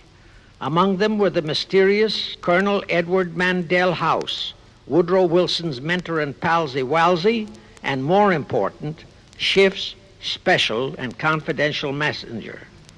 Another of the expectant guests was Warburg of the Warburg banking clan in Germany, who were financing the Kaiser, and whom the Kaiser had rewarded by making him chief of the secret police of Germany. In addition, there were the Rothschilds of London and Paris, also Litvinov, Kaganovich, Stalin, who was then head of a train and bank-robbing gang of bandits. He was known as the Jesse James of the Urals. And here I must remind that England and France were then long in war with Germany, and that on February 3, 1917, Wilson had broken off all diplomatic relations with Germany. Therefore, Warburg, Colonel House, the Rothschild, and all those others were enemies. But of course, Switzerland was neutral ground where enemies could meet and be friends, especially if they had some scheme in common. That Lenin party was very nearly wrecked by an unforeseen incident. The Schiff chartered ship on its way to Switzerland was intercepted and taken into custody by a British warship. But Schiff quickly rushed orders to Wilson to order the British to release the ship intact with the Trotsky hoodlums and the gold. Wilson obeyed. He warned the British that if they refused to release the ship, the United States would not enter the war in April as he had faithfully promised a year earlier. The British heeded the warning, Trotsky arrived in Switzerland, and the Lenin party went off as scheduled. But they still faced what ordinarily would have been the insurmountable obstacle of getting the Lenin-Trotsky band of terrorists across the border into Russia. Well, that's where Brother Warburg, chief of the German secret police, came in. He loaded all those thugs into sealed freight cars and made all the necessary arrangement for their secret entry into Russia. The rest is history. The revolution in Russia took place, and all members of the royal Romanov family were murdered. Now, my chief objective is to establish beyond even a remote doubt that communism, so-called, is an integral part of the Illuminati's great conspiracy for the enslavement of the entire world, that communism, so-called, is merely their weapon and bogeyman word to terrify the peoples of the whole world, and that the conquest of Russia and the creation of communism was in great part organized by Schiff and the other international bankers right in our own city of New York. A fantastic story? Yes. Some might even refuse to believe it. Well, for the benefit of any doubting Thomas, I will prove it by reminding that just a few years ago, Charlie Knickerbocker, a Hearst newspaper columnist, published an interview with John Schiff, grandson of Jacob, in which young Schiff confirmed the entire story and named the figure old Jacob contributed, $20 million. If anybody still has even a remote doubt that the entire menace of communism was created by the masterminds of the great conspiracy right in our own city of New York, I will cite the following historical fact. All records show that when Lenin and Trotsky engineered the capture of Russia, they operated as heads of the Bolsheviki party. Now, Bolshevism is a purely Russian word. The masterminds realized that Bolshevism could never be sold as an ideology to any but the Russian people. So in April 1918, Jacob Schiff dispatched Colonel House to Moscow with orders to Lenin, Trotsky, and Stalin to change the name of their regime to the Communist Party and to adopt the Karl Marx Manifesto as the constitution of the Communist Party. Lenin, Trotsky, and Stalin obeyed. And that year of 1918 was when the Communist Party and the menace of communism came into being. All this is confirmed in Webster's Collegiate Dictionary, 5th edition. In short, communism was created by the capitalists. Thus, until November 11, 1918, the entire fiendish plan of the conspirators worked perfectly. All the great nations, including the United States, were war-weary, devastated, mourning their dead. Peace was the great universal desire. Thus, when it was proposed by Wilson to set up a League of Nations to ensure peace, all the great nations, with no Russian Tsar to stand in their way, jumped on that bandwagon without even stopping to read the fine print in that insurance policy. That is, all but one, the United States, the very one that Schiff and his co-conspirators least expected would balk. And that was their one fatal mistake in that early plot. You see, when Schiff planted Woodrow Wilson in the White House, the conspirators assumed that they had the United States in the proverbial bag. Wilson had been perfectly built up as a great humanitarian. He supposedly became established as a God-man with the American people. There was every reason for the conspirators to have believed that he would easily hornswoggle Congress into buying the League of Nations sight unseen, exactly as the Congress of 1945 bought the United Nations sight unseen. But there was one man in the Senate in 1918 who saw through that scheme just as the Russian Tsar did in 1814. He was a man of great political stature, almost as great as that of Teddy Roosevelt, and fully as astute. He was highly respected and trusted by all members of both houses of Congress and by the American people. The name of that great and patriotic American was Henry Cabot Lodge, not the phony of today who called himself Henry Cabot Lodge Jr. until he was exposed. Lodge completely unmasked Wilson and kept the United States out of the League of Nations. Here it becomes of great interest to know the real reason for the Wilson League of Nations flop. As I previously stated, Schiff was sent to the United States to carry out 4 specific assignments. Number 1 and most important was to acquire complete control of the U.S. money system.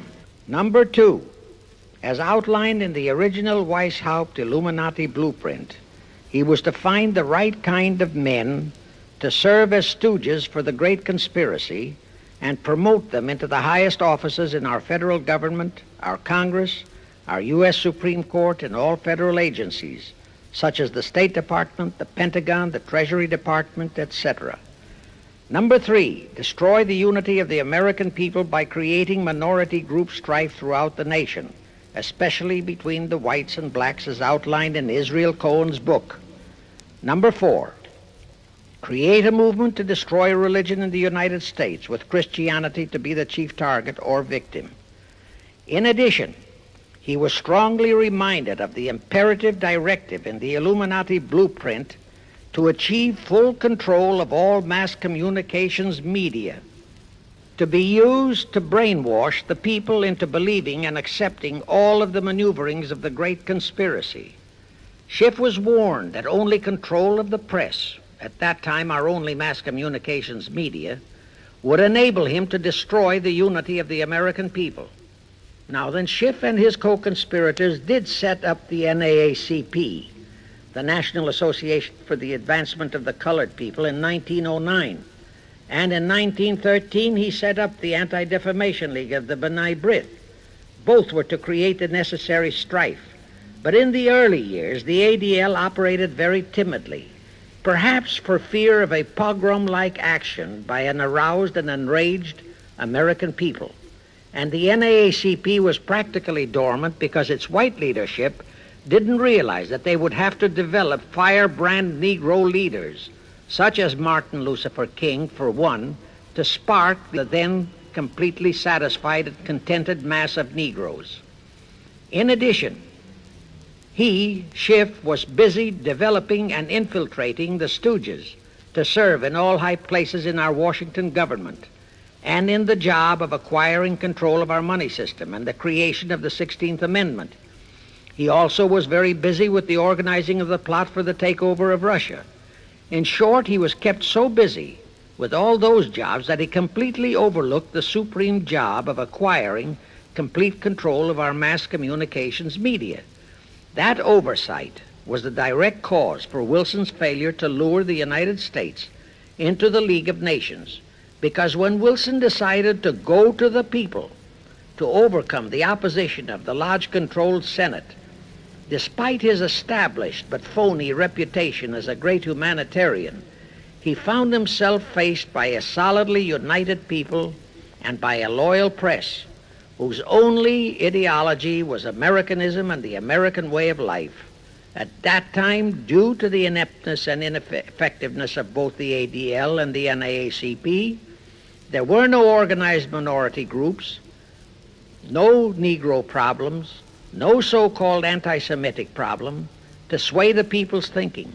There were no lefts, there were no rights, no prejudices for crafty exploitations. Thus, Wilson's League of Nations appeals fell on deaf ears. That was the end of Woodrow Wilson, the conspirator's great humanitarian. He quickly abandoned his crusade and returned to Washington, where he shortly died an imbecile brought on by syphilis. And that was the end of the League of Nations as a corridor into one world government. Of course, that debacle was a terrible disappointment to the masterminds of the Illuminati conspiracy. But they were not discouraged. As I have previously stressed, this enemy never quits. They simply decided to reorganize and try from scratch again. By this time, Schiff was very old and slow. He knew it. He knew that the conspiracy needed a new, younger, and more active generalship. So, on his orders, Colonel House and Bernard Baruch organized and set up what they called the Council on Foreign Relations, the new name under which the Illuminati would continue to function in the United States. The hierarchy, officers and directors of the C.F.R., is composed principally of descendants of the original Illuminati, many of whom had abandoned their old family names and acquired new Americanized names. For one example, we have Dillon, who was Secretary of Treasury of the United States, whose original name was Lepowski. Another example is Paley, head of the CBS TV channel, whose true name is Polinsky. The membership of the C.F.R. is approximately 1,000 in number and contains the heads of virtually every industrial empire in America, such as Blau, president of the U.S. Steel Corporation, Rockefeller, king of the oil industry, Henry Ford II, and so on. And, of course, all the international bankers, also the heads of the tax-free foundations, are officers and or active C.F.R. members. In short, all the men who provide the money and the influence to elect the C.F.R. chosen presidents of the United States, congressmen, senators, and who decide the appointments of our various secretaries of state, of the Treasury, of every important federal agency, are members of the C.F.R., and very obedient members indeed. Now, just to cement that fact, I will mention the names of a few of the United States presidents who were members of the C.F.R. Franklin Roosevelt, Herbert Hoover, Dwight D. Eisenhower, Jack Kennedy. Others who were considered for the presidency are Thomas E. Dewey, Adlai Stevenson, Nixon, and Vice President of a C.F.R. subsidiary, Barry Goldwater.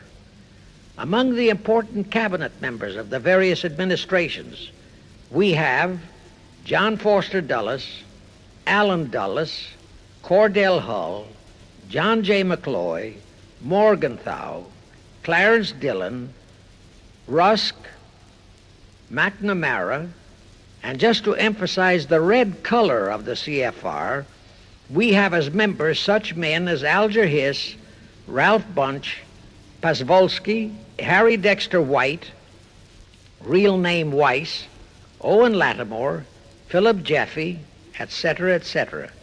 Simultaneously, they were flooding thousands of homosexuals and other blackmailable characters into all the federal agencies from the White House down.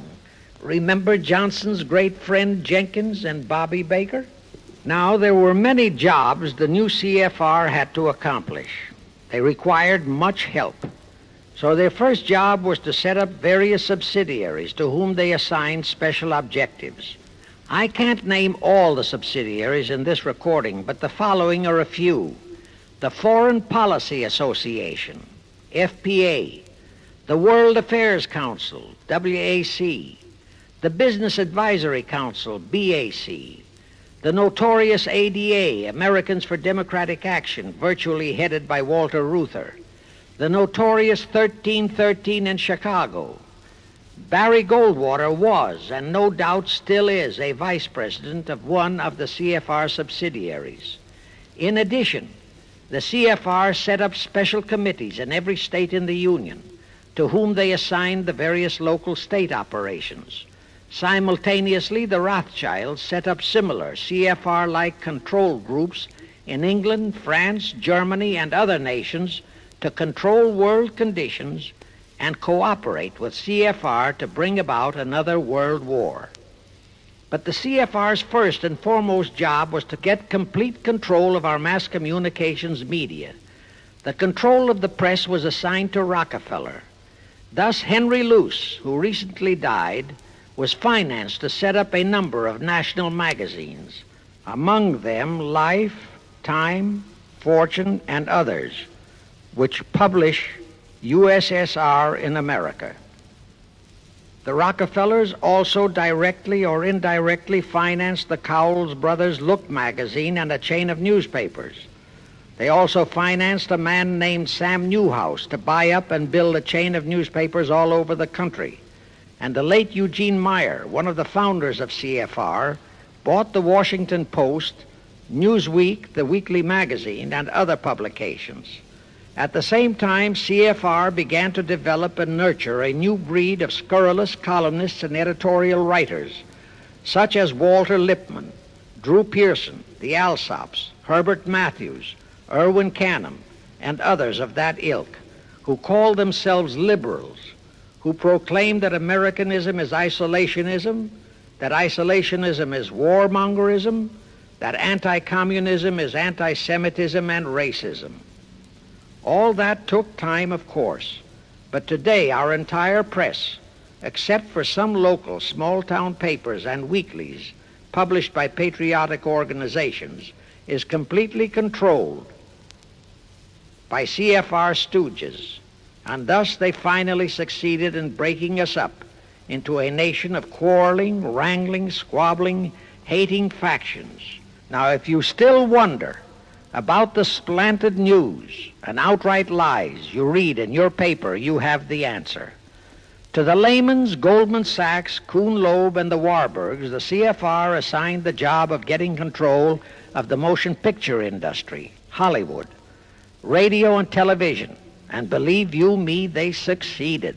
If you still wonder about the strange propaganda broadcasts by the Ed Murrows, Chet Huntley, Howard K. Smith, Eric Severide, Drew Pearson, and others of that ilk, you have the answer. If you wonder about all the smut, sex, pornography, and mixed marriage films you see in your movie theater and on your TV set, all of which is demoralizing our youth, you have the answer. The whole story of the C.F.R. conspiracy takeover of our mass communications media is far too long to include in this recording, but you can find it in the News Bulletin number 125, entitled How to Get the Reds Out of Communications Media. It was published and brought up to date by the Cinema Educational Guild. It tells in detail how the press, the movies, TV, and radio have been, and still are, used to brainwash the people, to demoralize our youth, and they have been and still are encouraging and creating sympathy for the rioting Negro civil rights lawlessness. You can get a copy of this news bulletin by writing to the Cinema Educational Guild, Post Office Box 46205, Hollywood, California. Now, to refresh your memory, let's go back for a moment. Wilson's flop had torpedoed all chances of transforming that League of Nations into the conspirators' hoped-for one-world government housing. So the Jacob Schiff plot had to be done all over again, and they organized the C.F.R. to do it. We also know how successfully the C.F.R. did that job of brainwashing and destroying the unity of the American people.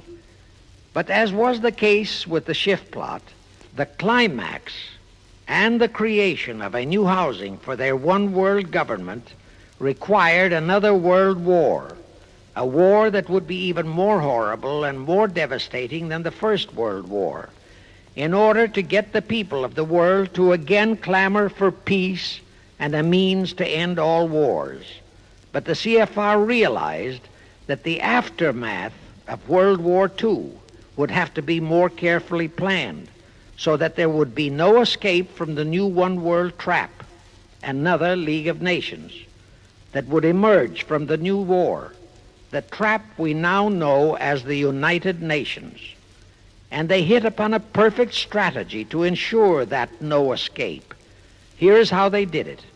In 1943, in the midst of the war, they prepared the framework for the United Nations, and it was handed over to Roosevelt and our State Department to be given birth by Alger Hiss, Pasvolsky, Dalton Trumbo, and other American traitors, thus making the whole scheme a United States baby. Then to fix our parenthood, New York City was to become the nursery for the monstrosity. After that, we could hardly walk out on our own baby, now could we? Anyway, that's how the conspirators figured it would work, and so far it has. And the liberal Rockefeller donated the land for the United Nations building. The United Nations Charter was written by Alger Hiss, Pasvolsky, Dalton Trumbo, and other C.F.R. stooges. A phony so-called UN conference was set up in San Francisco in 1945.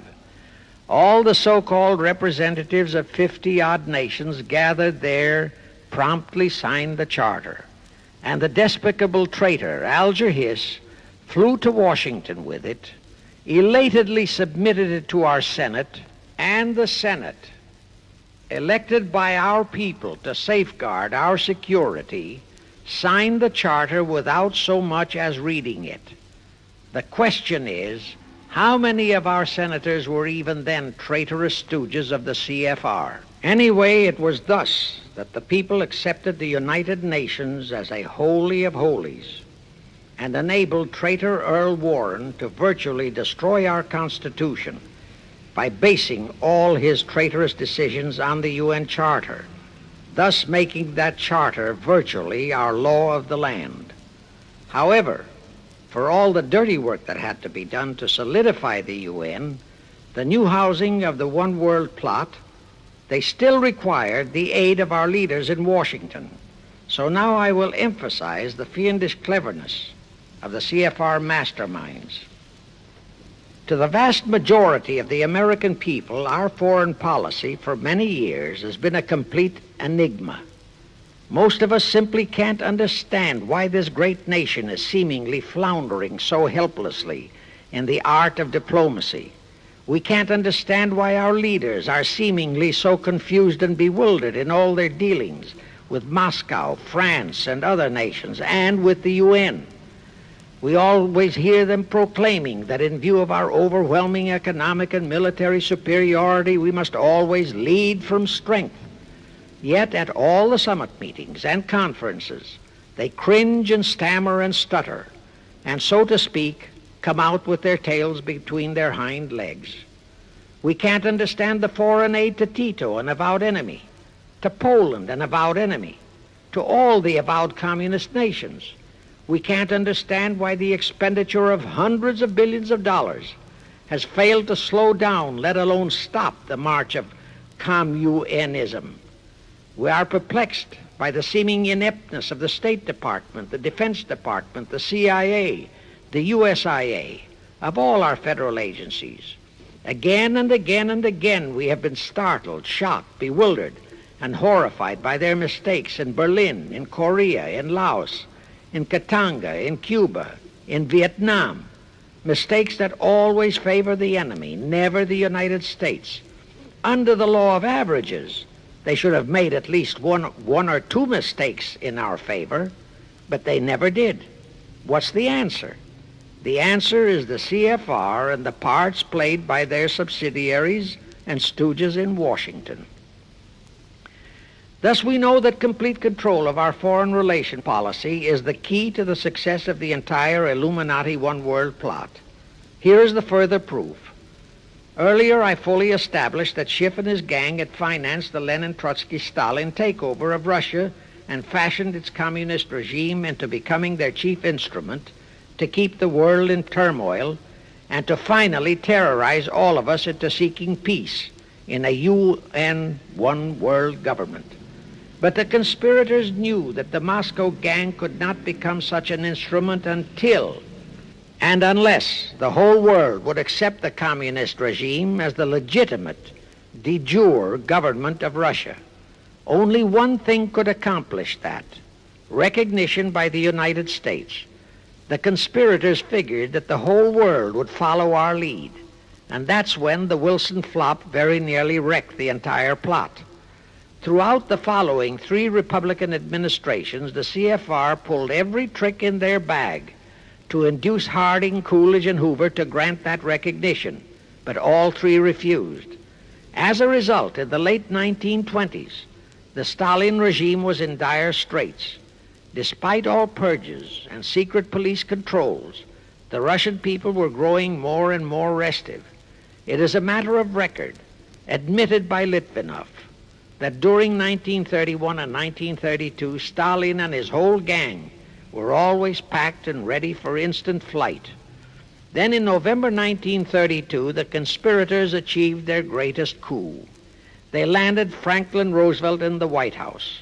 Crafty, unscrupulous, utterly without conscience, that charlatan traitor turned the trick for them. Without even asking consent of Congress, he unlawfully proclaimed recognition for the Stalin regime. That did it. And exactly as the conspirators figured, the whole world did follow our lead. Automatically, that squelched the previously growing resistance movement of the Russian people. That automatically launched the greatest menace the civilized world has ever known. The rest is too well known to need repeating. We know how Roosevelt and his traitorous State Department kept building up the communist menace right here in our own country, and thus throughout the world. We know how he perpetrated that Pearl Harbor atrocity for his excuse to hurl us into World War II. We know all about his secret meetings with Stalin at Yalta and how he, with Eisenhower's help, delivered the Balkans and Berlin to Moscow. And last, but by no means least, we know that 20th century Benedict Arnold not only dragged us into that new corridor, the United Nations, into one world government, but actually schemed all the arrangements to plant it within our country. In short, the day that Roosevelt entered the White House, the C.F.R. conspirators regained full control of our foreign relations machinery and firmly established the United Nations as the housing for the Illuminati one world government. I wish to stress one other very vital point. That Wilson League of Nations flop brought Schiff and his gang to the realization that control of just the Democratic Party was not enough. True, they could create a crisis during the Republican administration, as they did in 1929 with their Federal Reserve manufactured crash and depression, which would bring another Democrat stooge back into the White House. But they realized that a 4-year disruption in their control of our foreign relation policies could play havoc with the progress of their conspiracy. It could even break up their entire strategy, as it almost did before Roosevelt saved it with his recognition of the Stalin regime. Thereupon, after that Wilson debacle, they began to formulate plans to achieve control of both of our national parties. But that posed a problem for them. Manpower. Stooges in the Republican Party also added manpower for the Democratic Party, because control of just the man in the White House would not be enough. They'd have to provide that man with trained stooges for his entire cabinet, men to head the State Department, the Treasury Department, the Pentagon, the CIA, the USIA, etc.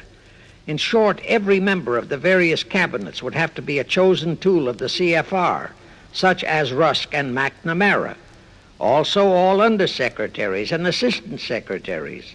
That would give the conspirators absolute control of all our policies, both domestic and, most important, foreign. That course of action would require a reserve pool of trained stooges, instantaneously ready for administrative changes and for all other exigencies. All such stooges would of necessity have to be men of national reputation, high in the esteem of the people, but they would have to be men without honor, without scruple, without conscience, men who would be vulnerable to blackmail. It is needless for me to stress how well the C.F.R. succeeded. The immortal Joe McCarthy fully revealed that there are thousands of such security risks in all federal agencies. Scott McCloud unmasked thousands more, and you know the price Otepka has had to pay and is still paying for his expositions before a Senate committee of the traitors in the State Department. And you know that the men in the State Department who delivered Cuba to Castro have not only been shielded, but promoted. To the crux of the whole one-world government plot and the maneuvering necessary to create another League of Nations to house such a government. As I have already stated, the conspirators knew that only another world war was vital for the success of their plot. It would have to be such a horrifying world war that the peoples of the world would cry out for the creation of some kind of a world organization that could assure everlasting peace. But how could such a war be brought about? All the European nations were at peace. None had any quarrels with their neighboring nations. And certainly their tools in Moscow wouldn't dare to start a war. Even Stalin realized that it would mean the overthrow of his regime unless so-called patriotism would weld the Russian people behind him. But the conspirators had to have a war. They had to find or create some kind of an incident to launch it. And they found it in a little inconspicuous and repulsive little man who called himself Adolf Hitler. Hitler, an impecunious Austrian house painter, had been a corporal in the German army. He made the defeat of Germany into a personal grievance. He began to rabble-rouse about it in the Munich, Germany area. He began to spout about restoring the greatness of the German Empire and the might of the German soldiery. He advocated the restoration of the old German military to be used to conquer the whole world. Strangely enough, Hitler, the little clown that he was, could deliver a rabble-rousing speech, and he did have a certain kind of magnetism. But the new authorities in Germany didn't want any more wars, and they promptly threw the obnoxious Austrian house painter into a prison cell. Aha! Here was the man, decided the conspirators, who, properly directed and financed, could be the key to another world war. So while he was in prison, they had Rudolf Hess and Goering write a book which they titled Mein Kampf and attributed the authorship to Hitler, exactly as Litvinov wrote Mission to Moscow and attributed the authorship to Joseph Davies, then our ambassador to Russia and a stooge of the C.F.R. In Mein Kampf, Hitler, the pseudo-author, outlined his grievances and how he would restore the German people to their former greatness. The conspirators then arranged for a wide circulation of the book among the German people in order to arouse a fanatical following for him. On his release from prison, also arranged by the conspirators, they began to groom him and finance him to travel to other parts of Germany to deliver his rabble-rousing speeches. Soon he gathered a growing following among other veterans of the war, and that soon spread to the masses, who began to see in him a savior for their beloved Germany. Then came his leadership of what he called his brown shirt army and the march on Berlin. That required a great deal of financing, but the Rothschilds, the Warburgs, and others of the conspirators provided all the money he needed. Gradually, Hitler became the idol of the German people, and then they overthrew the von Hindenburg government, and Hitler became the new Führer. But that still was no reason for a war. The rest of the world watched Hitler's rise, but saw no reason to interfere in what was distinctly a domestic condition within Germany. Certainly none of the other nations felt it was a reason for another war against Germany, and the German people were not yet incited into enough of a frenzy to commit any acts against any neighboring nation, not even against France, that would lead to a war. The conspirators realized they would have to create such a frenzy that would cause the German people to throw caution to the winds and at the same time horrify the whole world. And incidentally, Mein Kampf was actually a follow-up of Karl Marx's book, A World Without Jews.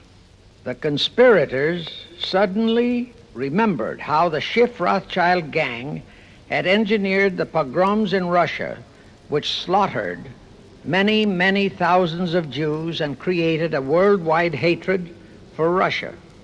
And they decided to use that same unconscionable trick to inflame the new Hitler-led German people into a murderous hatred of the Jews. Now, it is true that the German people never had any particular affection for the Jews, but neither did they have an ingrained hatred for them. Such a hatred would have to be manufactured, so Hitler was used to create it. This idea more than appealed to Hitler. He saw in it the grisly gimmick to make him the God-man of the German people. Thus, craftily inspired and coached by his financial advisors, the Warburgs, Rothschilds, and all the Illuminati masterminds, he blamed the Jews for the hated Versailles Treaty and for the financial ruination that followed the war. The rest is history. We know all about the Hitler concentration camps and the incineration of hundreds of thousands of Jews, not the 6 million, nor even the 600,000 claimed by the conspirators, but it was enough.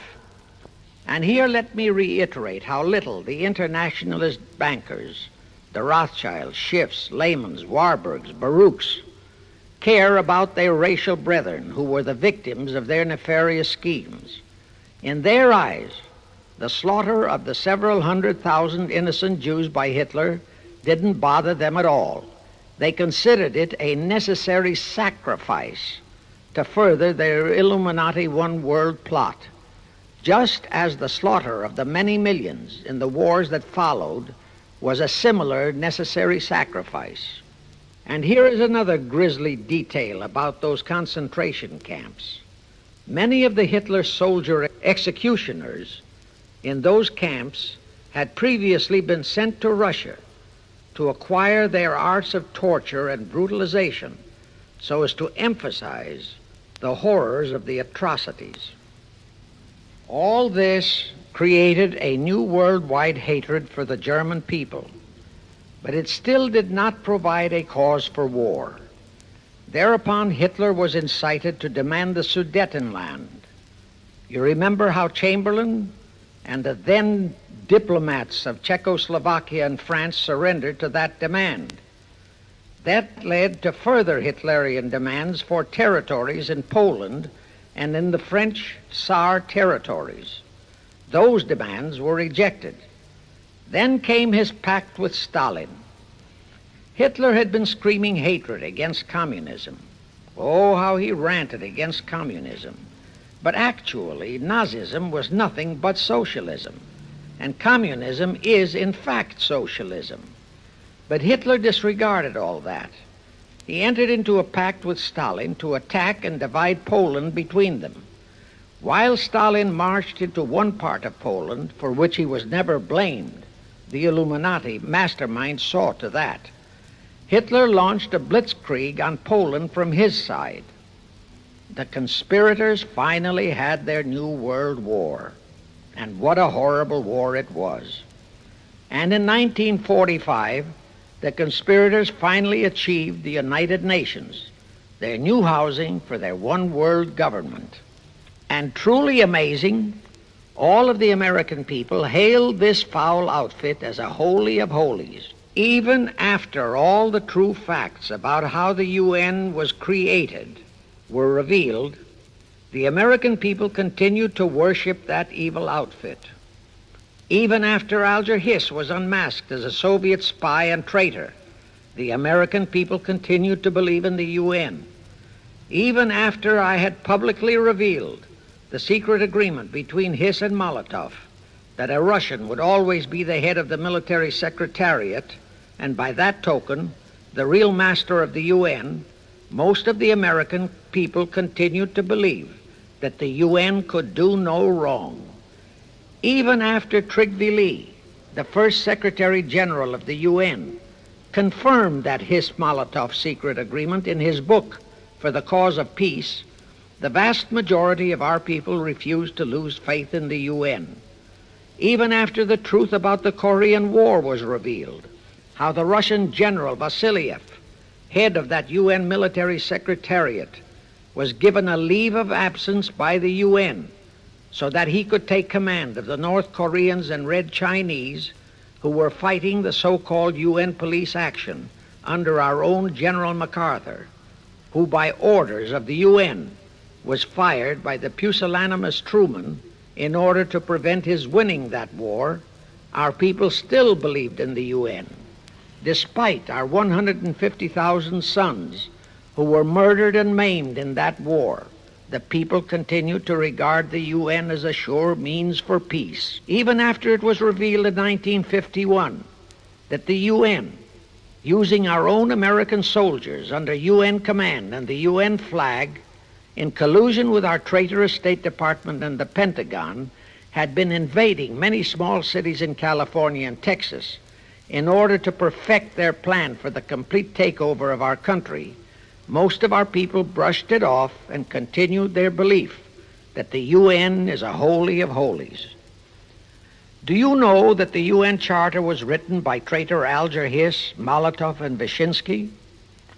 That Hiss and Molotov had made that secret agreement that the military chief of the UN was always to be a Russian appointed by Moscow? Do you know that at their secret meetings at Yalta, Roosevelt and Stalin, at the behest of the Illuminati, operating as the C.F.R., decided that the UN must be placed on American soil? Do you know that most of the UN Charter was copied intact, word for word, from the Marx Manifesto and Russia's so-called Constitution? Do you know that the only two senators who voted against the UN so-called treaty were the only two senators who had read it? Do you know that since the UN was founded, communist enslavement has grown from 250 million to 1 billion? Do you know that since the UN was founded to ensure peace, there have been at least 20 major wars incited by the UN, just as they are now inciting a war against Little Rhodesia? Do you know that under the UN setup, the American taxpayers have been forced to make up the UN Treasury deficit of many millions of dollars because of Russia's refusal to pay her share? Do you know that the UN has never passed a resolution condemning Russia or her so-called satellites, but always condemns our allies? Do you know that J. Edgar Hoover said, "The overwhelming majority of the communist delegations to the UN are espionage agents"? And now, 66 senators voted for a consular treaty to open our entire country to Russian spies and saboteurs. Do you know that the UN helps Russia's conquest of the world by preventing the free world from taking any action whatsoever except to debate each new aggression in the UN General Assembly? Do you know that at the time of the Korean War, there were 60 nations in the UN, yet 95% of the UN forces were our American sons, and practically 100% of the cost was paid by the United States taxpayers? And surely you know that the UN policy during the Korean War was to prevent us from winning that war. Do you know that all the battle plans of General MacArthur had to go first to the UN to be relayed to Vasiliev, commander of the North Koreans and Red Chinese, and that any future wars fought by our sons under the UN flag would have to be fought under the control of the UN Security Council. Do you know that the UN has never done anything about the 80,000 Russian Mongolian troops that occupy Hungary? Where was the UN when the Hungarian freedom fighters were slaughtered by the Russians? Do you know that the UN and its peace army turned the Congo over to the communists? Do you know that the UN's own so-called peace force was used to crush, rape, and kill the white anti-communists in Katanga? Do you know that the UN stood by and did nothing while Red China invaded Laos and Vietnam? That it did nothing while Nehru invaded Goa and other Portuguese territories? Do you know that the UN was directly responsible for aiding Castro? That it does absolutely nothing about the many thousands of Cuban youngsters who are shipped to Russia for communist indoctrination? Do you know that Adlai Stevenson, of all people, said the free world must expect to lose more and more decisions in the UN? Do you know that the UN openly proclaims that its chief objective is one world government, which means one world laws, one world court, one world army, one world navy, one world air force, one world schools, and a one world church in which Christianity would be prohibited? Do you know that a UN law has been passed to disarm all American citizens and to transfer all our armed forces to the UN? Such a law was secretly signed by Saint Jack Kennedy in 1961. Do you realize how that fits in with Article 47, Paragraph 3 of the UN Charter, which states, I quote, "The Military Staff Committee of the UN shall be responsible through the Security Council for the strategic direction of all armed forces placed at the disposal of the Security Council," unquote. And when and if all our armed forces are transferred to the UN, your sons would be forced to serve and die under UN command all over the world. This will happen unless you fight to get the U.S. out of the UN. Do you know that Congressman James B. Utt has submitted a bill to get the U.S. out of the UN and a resolution to prevent our president from forcing us to support the UN embargoes on Rhodesia? Well, he has, and many people all over the country are writing to their representatives to support the Utt bill and resolution. And did you know that to offset the Utt bill and resolution, 50 congressmen, spearheaded by Schweiker and Moorhead of Pennsylvania, have introduced a bill to immediately transfer all our armed forces to the UN? Can you imagine such brazen treason? Is your congressman one of those 50 traitors? Find out and take immediate action against him, and help Congressman Utt.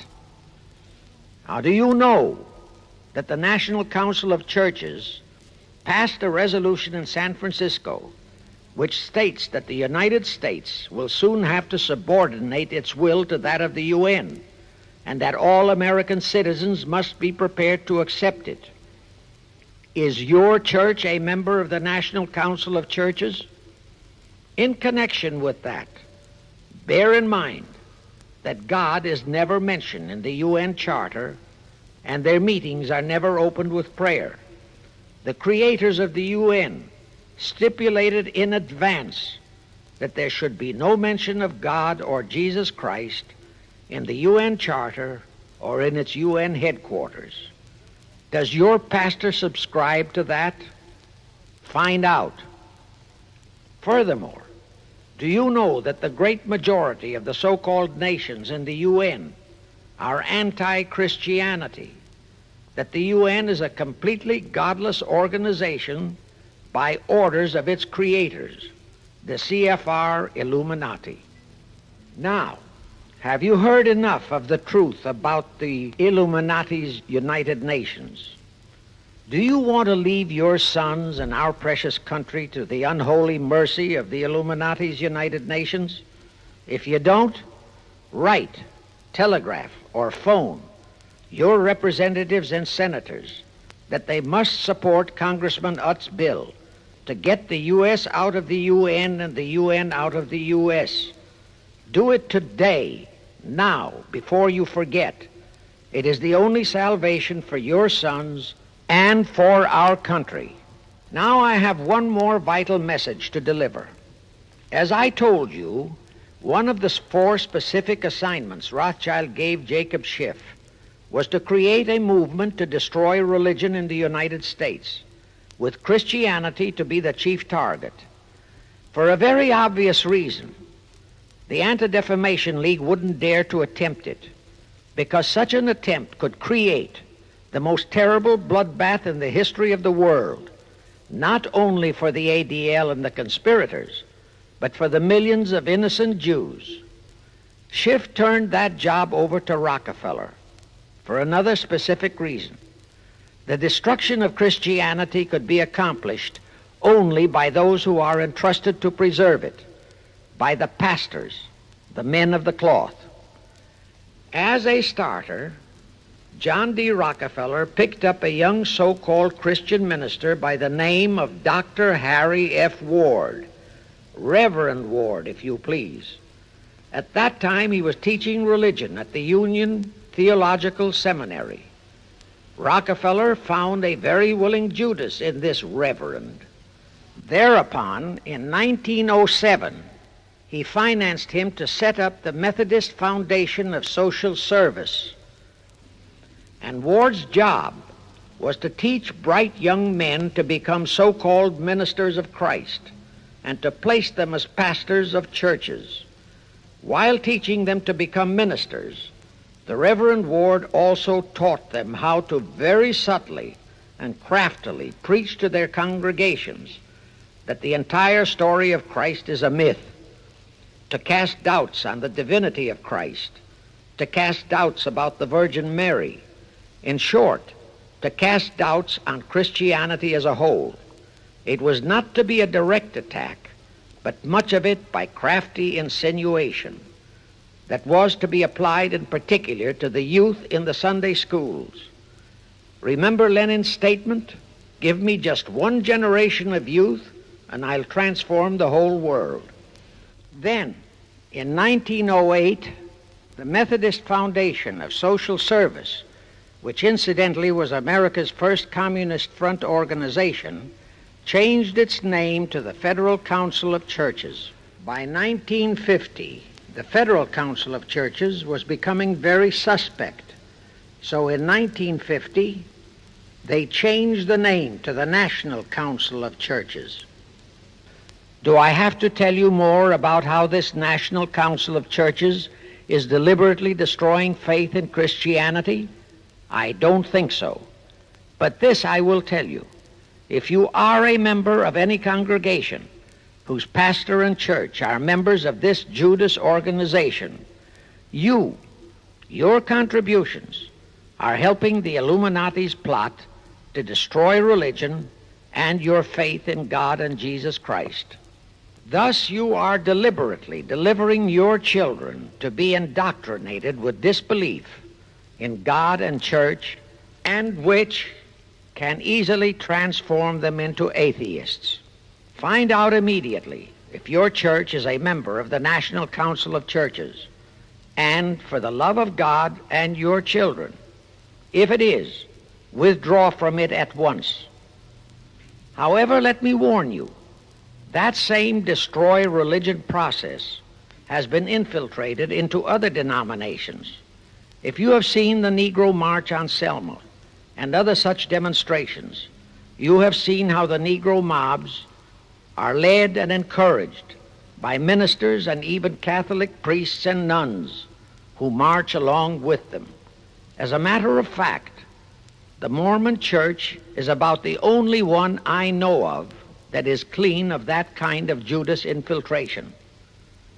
But of course, There are many individual churches and pastors who are honest and sincere. Find one such for yourself and for your children.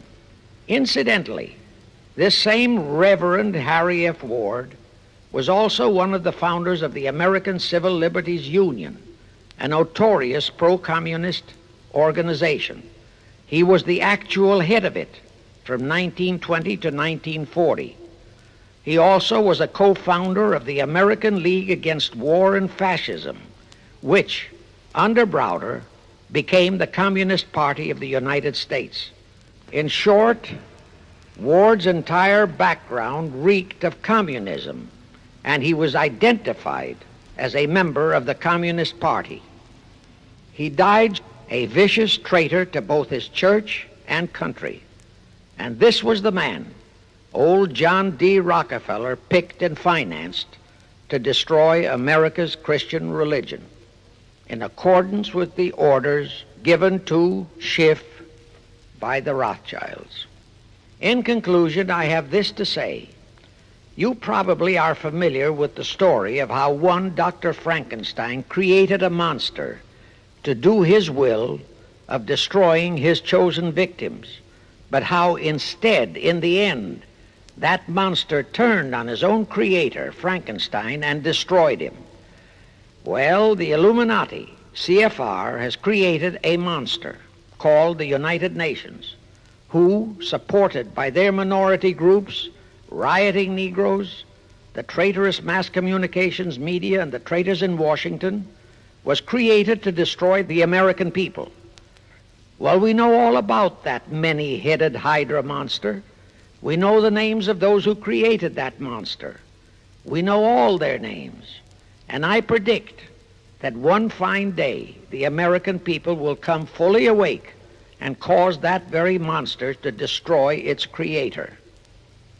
True, the majority of our people are still being brainwashed, deceived, and deluded by our traitorous press, TV, and radio, and by our traitors in Washington. But surely, by now, enough is known about the UN to stamp that outfit as a deadly, poisonous rattlesnake in our midst. My only wonder is what it will take to awaken and arouse our people to the full truth. Perhaps this record will do it. 100,000 or 1,000,000 copies of this record can do it. I pray to God it will, and I pray to Him to inspire you, all of you, to spread this story via this record to all loyal Americans in your community.